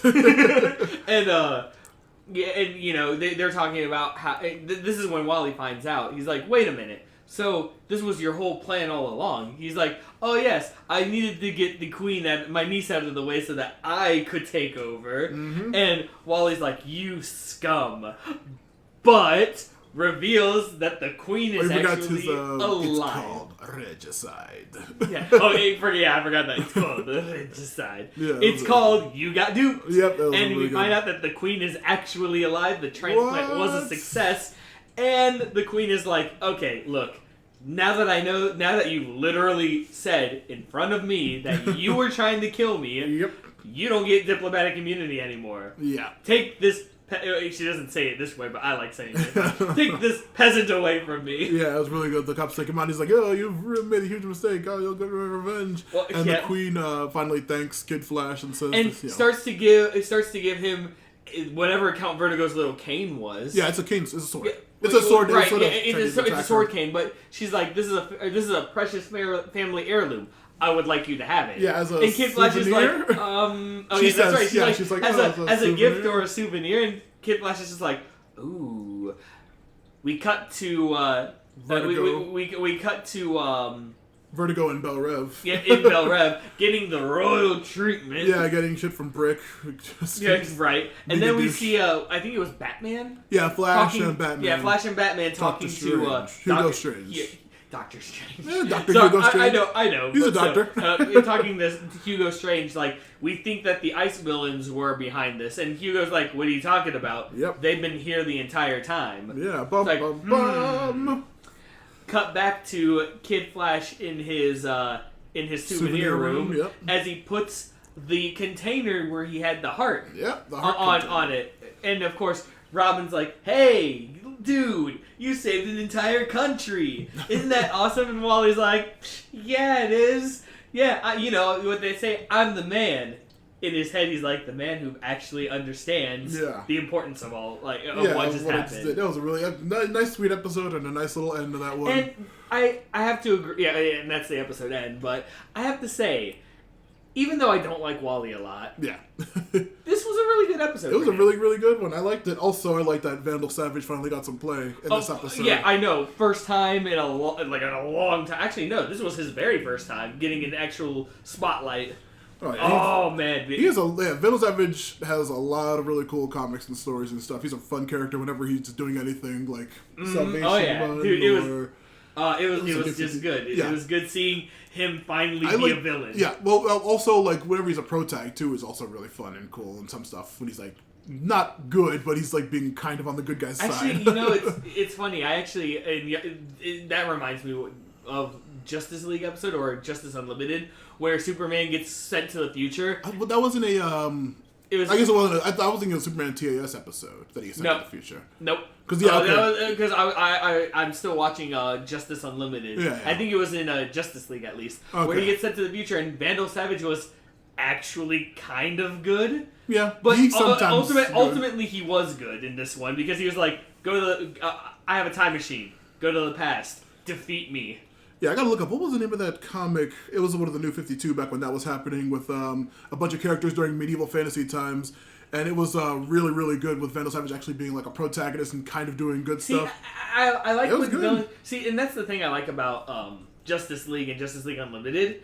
Some of the villains, not all of them, get a shine in the spotlight for actually being good. Oh yeah, they get a lot of really good play. It's I love that damn comic. I wouldn't look that up right now. Demon Knights, yeah. Demon Knights. It was a really, really good. It was really good. There was a lot of cool stuff in there. But like, Vandal Savage is a great character. I love his daughter, Scandal Savage from Secret Six. Wait. He has a daughter. He has thousands of kids. Hold on a second. He has a daughter named Scandal. Oh yeah, and she's dope as hell. But yeah, he has literally thousands and thousands and thousands of kids. I'm a punster, and even I think that was horrible. Scandal Savage. She's really cool. I bet she is. Yeah, read Secret Six if you want to read her stuff. She's really fantastic. But speaking of fantastic, the final episode we're going to be talking about on this extra long episode, because we're already getting an hour and a half. we are giving them a little bit of a special because we usually do 4, and here's the 5th episode that we did. Yep. Should we tell them why we're doing 4 or 5 this week? Oh yes, even though it's like we're already 4. This episode is for season 1 is going to be the second to last because after episode 7, was it? Yeah. We found out that there's 10 more episodes. Usually we do 4 and 4, but if we did it that way, it would be 4, 4, and then 2. Yeah. So we're splitting it up evenly. 5 this episode, and then episode 11, the season finale, is going to be the last 5 episodes. Yep. So we're going to hit this last one, episode 21. I feel like we should have probably said that at the top. Yeah. Not episode 4 and 5. Yeah. But now back to the action. Yep. In episode 21, the last one we're going to talk about. Images or image? Yeah, it's just one image. Yeah, images on my thing. But yeah, okay, this is a very good episode. We start off with the craziest thing I've ever. This made me laugh. Back in the day when I saw this aired on TV, I was like losing my shit. Like, what in the hell is happening right now? This is insane. Batman summons Dinah and Oliver, aka Green Arrow. Is Tornado and Jean with them? No, it's just... oh, yeah, Jean is with them at least. I thought Tornado was. Maybe, I don't know. But Tornado doesn't really talk anymore, so... Oh, yeah. But yeah, and Jean is there, too. And Batman's like, hey, Dinah, hey, Oliver, you need to see this. Cut to a screen of Connor and Black Canary fighting. Training and stuff. And after the training, Black Canary's like, hey, that was great of you. Starts getting seductive and starts making out with And Superboy is continuing the making out as well. And of course cut to Black Canary and Green Arrow entirely shocked and appalled at what they're seeing. And Green Arrow's upset and of course Black Canary's like, no, I didn't do any of... Whoa. Then they cut to the really short intro for like a... right.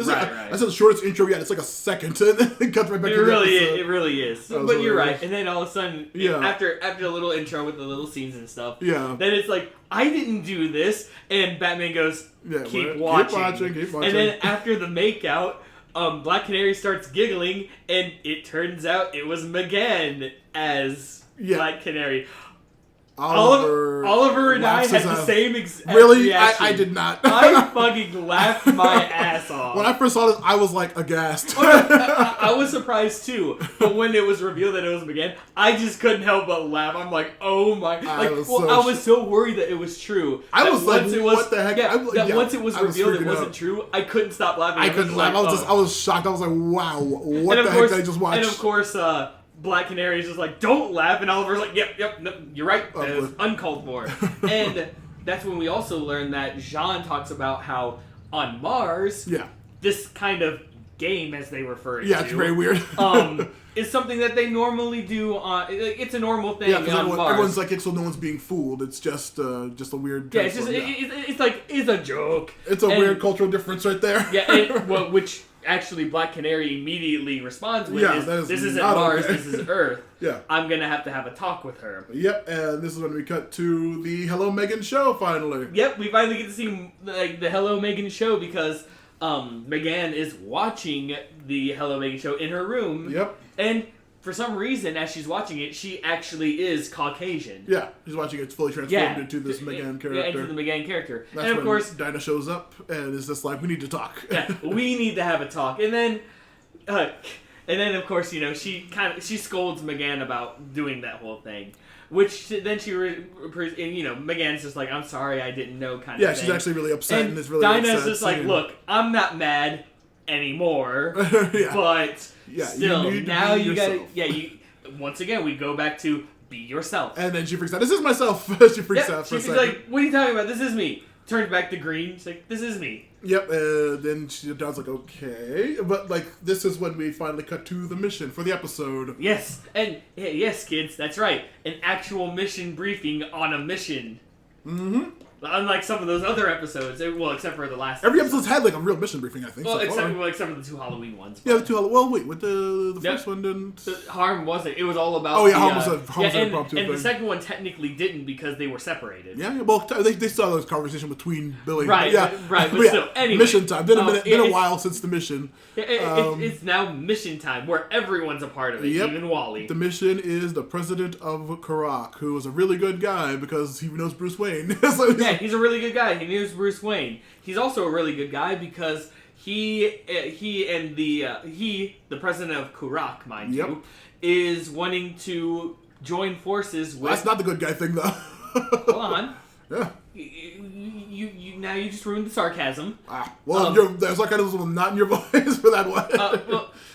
Anyway, he's doing the good guy thing and wants to join forces with Bialia. Yeah. Which again, we get another name drop because who's the queen of Bialia but Queen Bee? They've mentioned her a couple times before. Yeah. Like in the first one when they went to Bialia, they mentioned that. We get it. We get it again where Queen Bee is like, oh, hey, by the way, Karak and Bialia were once a single country. Yeah. Let's team up and let me take over. And Ruman, the president of Karak, is like, I accept this beautiful lady. This is going to be a great thing. And we also get to hear Queen Bee's voice finally, even though she's been pictured in other episodes. Yes. Voice actress Marina Sirtis from Star Trek and Gargoyles. Oh, wait. Demona and Gargoyles. Really? Yeah, and she's Deanna Troi from Star Trek. Well, I don't really mind that one, but Gargoyles, she was, dude. Half of the Gargoyles cast was Star Trek people. Everyone was. That's awesome. But she's Demona, which is just my fucking. Oh, dude, Demona's crush. One of the best. Yeah, back in the day. Oh my goodness. But anyway, so we find out that this is strange. Obviously, for the Karakan president. Is it Karakan or Karaki? Karaki, I think. They say Karaki later. So you're right. The Karaki president is like, I approve of this. And Batman's like, this is weird. Yep. You guys need to go over and find out what this is about. This is when we finally get the description of Queen Bee's powers, where Robin says, isn't her powers to be able to control most men? And Batman says, and some women. This plot point is going to be relevant in the comics way later. But, it's a vague hint that, she can control presumably only straight men and presumably also gay women. And let's be honest. It's very vague, but it does come up way later. It is. But we see Robin is made team leader for the episode. Oh yeah, and when asked what about Aqualad, Aqualad's helping Aquaman. Yeah, I was also going to say, we're back in the desert, so probably don't bring him again, because he was knocked out all last time. He was pretty much dying the entire last mission. He could do just like Abe Sapien and Hellboy, just get that one helmet color with the water. Well, he doesn't need water that desperately, but still, I guess he doesn't want to seem weak in front of his team. Who knows? Or he actually had a mission. But anyway, so their mission is to find out what exactly is going on, try to talk to the president. Yeah, but Robin is upset about being put in charge. Yes, he is. And we already have explained why that is. We cut to the country border between Bialia and Karak, which is an animal preserve, and we see large tanks rolling into that preserve. Just rolling in normally. And, of course, everyone's like, we gotta do something or else those animals are gonna be destroyed. Yep. And Connor notices, hey, by the way, there's 2 people there. Yeah, they're also causing a stampede that's gonna kill that lady and that kid. Mm-hmm. And then Robin's like, if we do this, it's probably gonna cause more trouble. Yep. Make sure you're in stealth mode. Yes. We're actually gonna do this. So of course, they go down and they start saving. They go. It's Connor. Connor jumps towards the people and takes an animal. And tackles it. Is it ibex? What's something like that? I can't remember that. Tackles it in the ground so hard it makes a crater. Oh yeah, and all the other ones just kind of walk around. And go around it. Yep. One of the ibexes that was near the 2 people starts running towards the stampede, where McGann, the more reasonable one, just uses telepathy to lift it up. Yep, above the wildebeest. It's 2 different. There was the wildebeest were the stampeding, and there were they're treating the ibex. Yeah. They were treating ibex. And, all of a sudden we find out that, after all this is done... It's after they're saved, the kid is very, very happy. And the mom is just like, yeah, why'd you step in? You're going to cause more trouble. And they're like, oh my god. and the kid's like, Mom, they saved us. And she's like, okay, you're right. Oh, wait, we forgot earlier, when they're finding out the Logan Animal Preserve, McGann knows this place, and she's very, amped and excited about this, about being there. Yeah, the Logan Animal Sanctuary. Yep, you're right. Of course, McGann is excited about this, which is when we find out we finally get introductions. Yep. We get the son being known as Garfield Logan. Yep. If you know that character, you should know that name, of course. Yes, that is actually a very important name drop. And before she even introduces herself, McGann jumps in and is like, Marie Logan! Yeah, I'm a fan! She reveals herself from being invisible, and the kid freaks out when he sees her, happily, oh, wow, when he sees McGann's face. Oh, boy! And of course, before Marie Logan, I think it's Marie, reveals herself. McGann's like, Marie Logan, I'm a fan of your animal research. Yeah, but they know that their mission is to get back into stealth mode and do some research, but McGann insists that they stay and help these people. Yeah, help with the fence and taking the ibex back. Oh, yeah. And where the men, including Garfield, they go and take the ibexes back. I was going to say, they go in and watch TV. While McGann builds the fence. Builds a fence with Marie. And, cut to a very small... actually, I think it's not an ibex. I think it's an oryx. An oryx? Okay. Yeah.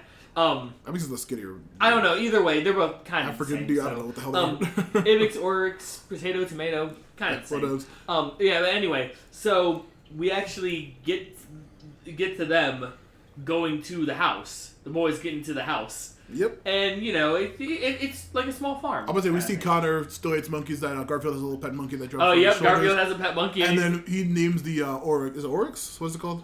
It's not oryx, so that's an old ancient animal. What's the thing called? An oryx? Or what's it? The goat thing? The ibex? Ibex? No, it's not ibex. What's the proper name for it? Whatever the hell it is. I don't know. Whatever the proper name for that thing that we're not going to bother looking up is he the Garfield named that thing the animal's species name, and Connor's like, I love that. This monkey is monkey. Yeah, this monkey is monkey. He's like, I like the name, but I hate monkeys. And then of course we go back to McGann and Marie. Yep. Talking, and McGann is going off. Talking about her in a show called Hello Megan. Yeah, she's gushing like a fan at Comic-Con, and the woman is actively annoyed about it. Yeah, and to the point where she's like, look, that character I played is not me. Yeah, that was just a job, and I did it, and it literally lasted one season, and shut up about it. And then she's like, "Aww." And then, of course, you've heard, but before that, Garfield does tell the team that McGann looks exactly like his mom in a show called Hello Megan. Yep, and then, you're right. Because then after the whole, I'm not the same character talk with McGann, we cut back there, and they actually... They don't start watching it. He pulls out the tape and he's about to put it in, but then Connor hears aircraft. Yes. And we are attacked by a couple of drones. And, which is funny because, Marie and McGann come back, and, of course, Marie's like, I told you, told you it was going to make it worse. Yep. And a fight ensues. Yeah, they deal with the drones, but she's like, when the boys all come out of the house, and they say, don't worry, we told the kid to stay inside. He's like, he's not going to listen. Kid. Yeah, of course he's not going to listen. He's like, I helped with the animals. Yeah, and stuff. He's over in a barn trying to help animals out, and the drones shoot the barn, and it explodes, and he is caught in the explosion. And Garfield is very much wounded. Yeah, and the mom blames the team for him getting hurt, and she brings him inside to treat him. We also find out that he needs Garfield needs a blood transfusion, but he needs O negative. Yep, the rarest blood to find. Yes, he needs the rarest blood. And everyone's like, no, we don't have it. But McGann is like, I think I can because my transformation is on a molecular level. Yeah, this seems like a crazy... And also they found out that the Kid Flash can't run him to the nearest hospital because... at his top speed, it's like half an hour away, which is too much time. Yeah, and also I'm trying to think of, he crossed the entirety of the United States in 4 hours, so that would be approximately 1/8 that distance, so that's like an insane amount of distance for a hospital for them to be living there, I think. Right. Oof. And then, of course, that's when McGann reveals, like, yeah, hey, I can molecularly... So but she needs high concentration. Marie, being a worried mother, get out, everyone! Yeah, and they send them away while they try to figure out, Robin's like, okay, this is crazy. Put on the news, we gotta find out what's happening with the president. Wally accidentally starts the Hello Megan TV show, and we get an amazing sequence of this show, which is that's a great opening sequence. It is a very, very quintessential 80s sitcom. And Connor realizes that one of the characters that the character Megan likes, not only is named Connor, but has a very striking resemblance. I don't say it's that extreme, but we also see all the named characters that get name dropped over the Hello Megan TV show intro are various DC characters, either from Doom Patrol or Greg Weisman, the showrunners of the other DC comics, Silverblade, I believe. Okay. They're all different characters and from various Gotham actors and different characters from all different sides of DC that are actors. It's a very little big cameo fest there. But Superboy sees that he is named after the boyfriend. He's a little upset about that. But then they finally do turn that off and put the news on, and while they're watching the president give his speech, they notice Simon is behind him. Yep. Why do you call him Simon? Because it's spelled, the way it's spelled, it looks like his name is spelled just like Simon. Is it Simon? It's not PSY. I haven't written as PSI every time I write it down. Yeah, it's also, I guess I'm just saying, I'm just pronouncing it because it's his supervillain name, and he's automatically in my mind, he's psychic, Simon, whatever. Yeah, well, I'm just like, come on. I'm going to pronounce that way every time, Anyway, Simon. We'll get to that. It's Simon as Simon says, but still I'm going to pronounce it Simon because I'm an a-hole. So, yeah. Simon. Oh, hey, guess what? What? I did the same thing too. I put PSI. See? That's what it should be. Okay, I didn't notice that. That's what it should be.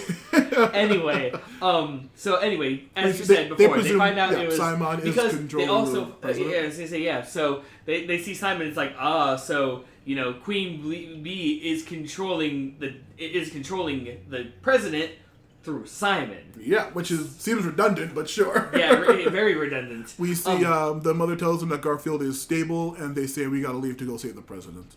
Yeah, we gotta save the president. We gotta save the president. Are they bad enough dudes to save the president? We'll find out. Well, speaking of which, we actually do go to Dubar or whatever it's Karak? Yeah, well...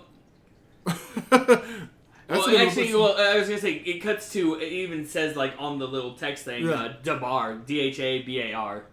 I don't know. I don't know either. I'm just like, wait, I thought it was Karak. Maybe it's the capital of Karak. It could be. Yeah. We took bad notes, guys. Don't blame us. Anyway, so they find the house where he lives. Yeah. And they start to go in, whereupon they see he's just sitting in a chair in the dark by himself like a weird depressed person. Right. And they kind of approach him, and he's like, where's my daughter? Wait, what's going on?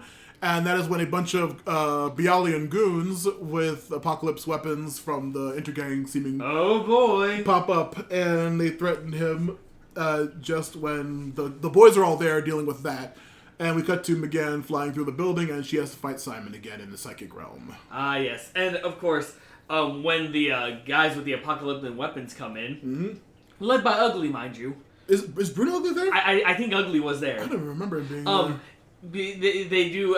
No, it was a different general. It was like a random Bialyan. It was a random Bialyan general, I believe. Well, he puts two and two together that if the guys with the apocalyptic things kill the president, they leave, and the Young Justice is going to be there. Yeah, they're going to blame them. Blamed for assassination. Yeah, they're going to say, oh, he's too late to save them. Meanwhile, speaking of that, they get in the mind, because we actually first focus on the mind battle. Yep. We learned some very interesting things. Oh yeah, we see the psychic battle, and Simon manages to get McGann to reveal her true White Martian form. Wait.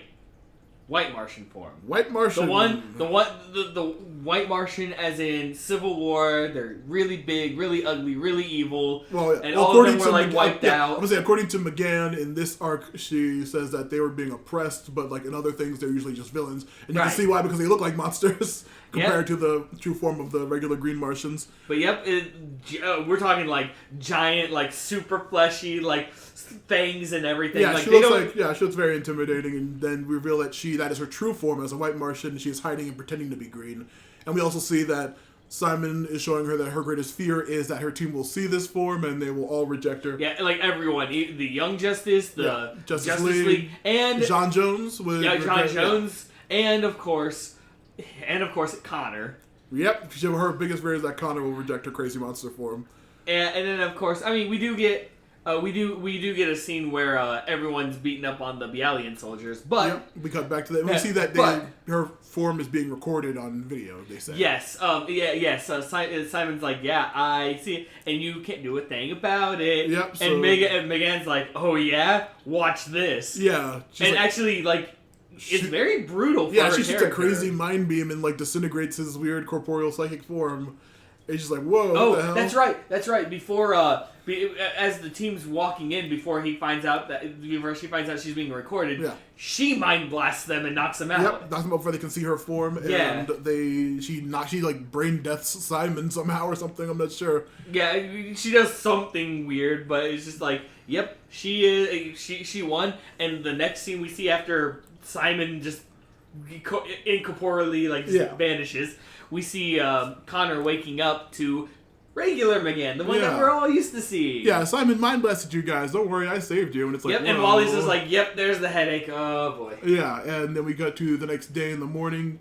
Where Queen Bee is outside saying, "I was invited here," and the Karakis are just no, you are not invited. Yeah, the president kicks them out, and it's just oh, she's I'll get my revenge. I'll get you next time.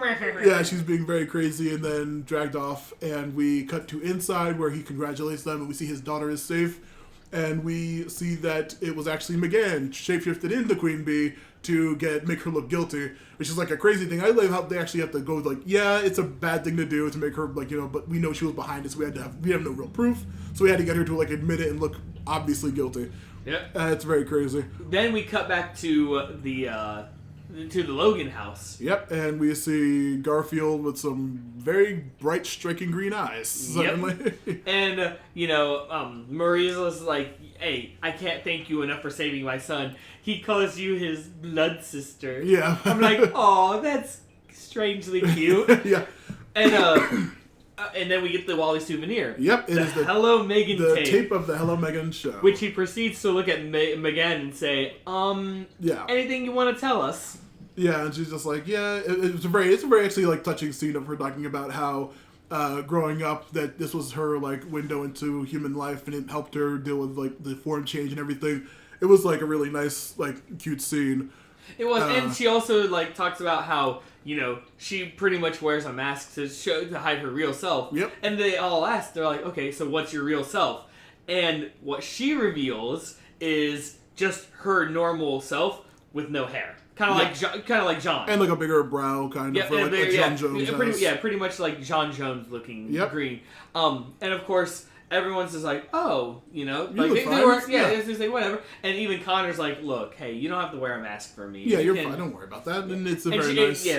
It's touching and everything. And she says, I'm going to go check on Garfield. So she goes back into Garfield's room, goes in, and sees Queen Bee all over him saying, hey, I'm going to make this kid kill himself if you don't work for me.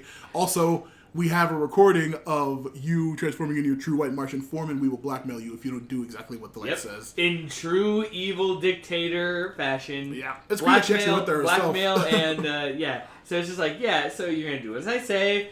and I'll keep your secret, and the boy will live. Yeah, what a crazy, crazy ending. That was... Yeah, and that's the last episode for today.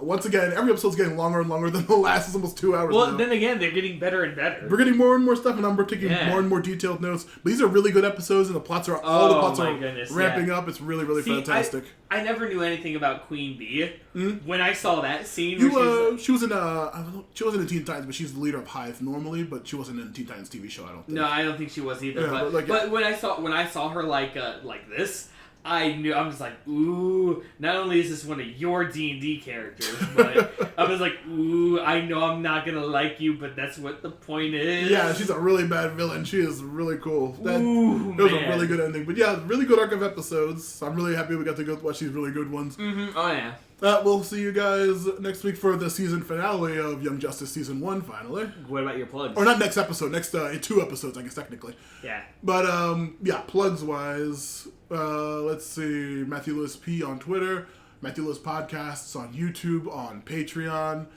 Follow The Forgotten Minotaur King if I'm still posting that. And I guess that's pretty much all my stuff, Ben.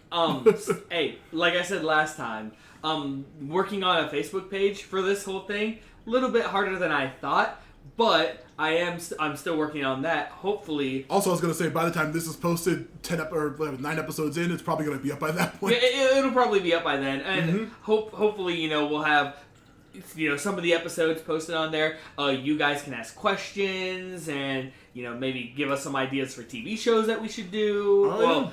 Action cartoons. Yeah, specifically. Just we're working on that, and once that is up, that'll be the main plug that I will have that you guys can communicate with me on. So, but until then, hopefully by the time this episode is aired, it'll be up. But until then, I don't have any plugs myself. All right. Well, until then, keep it sleazy.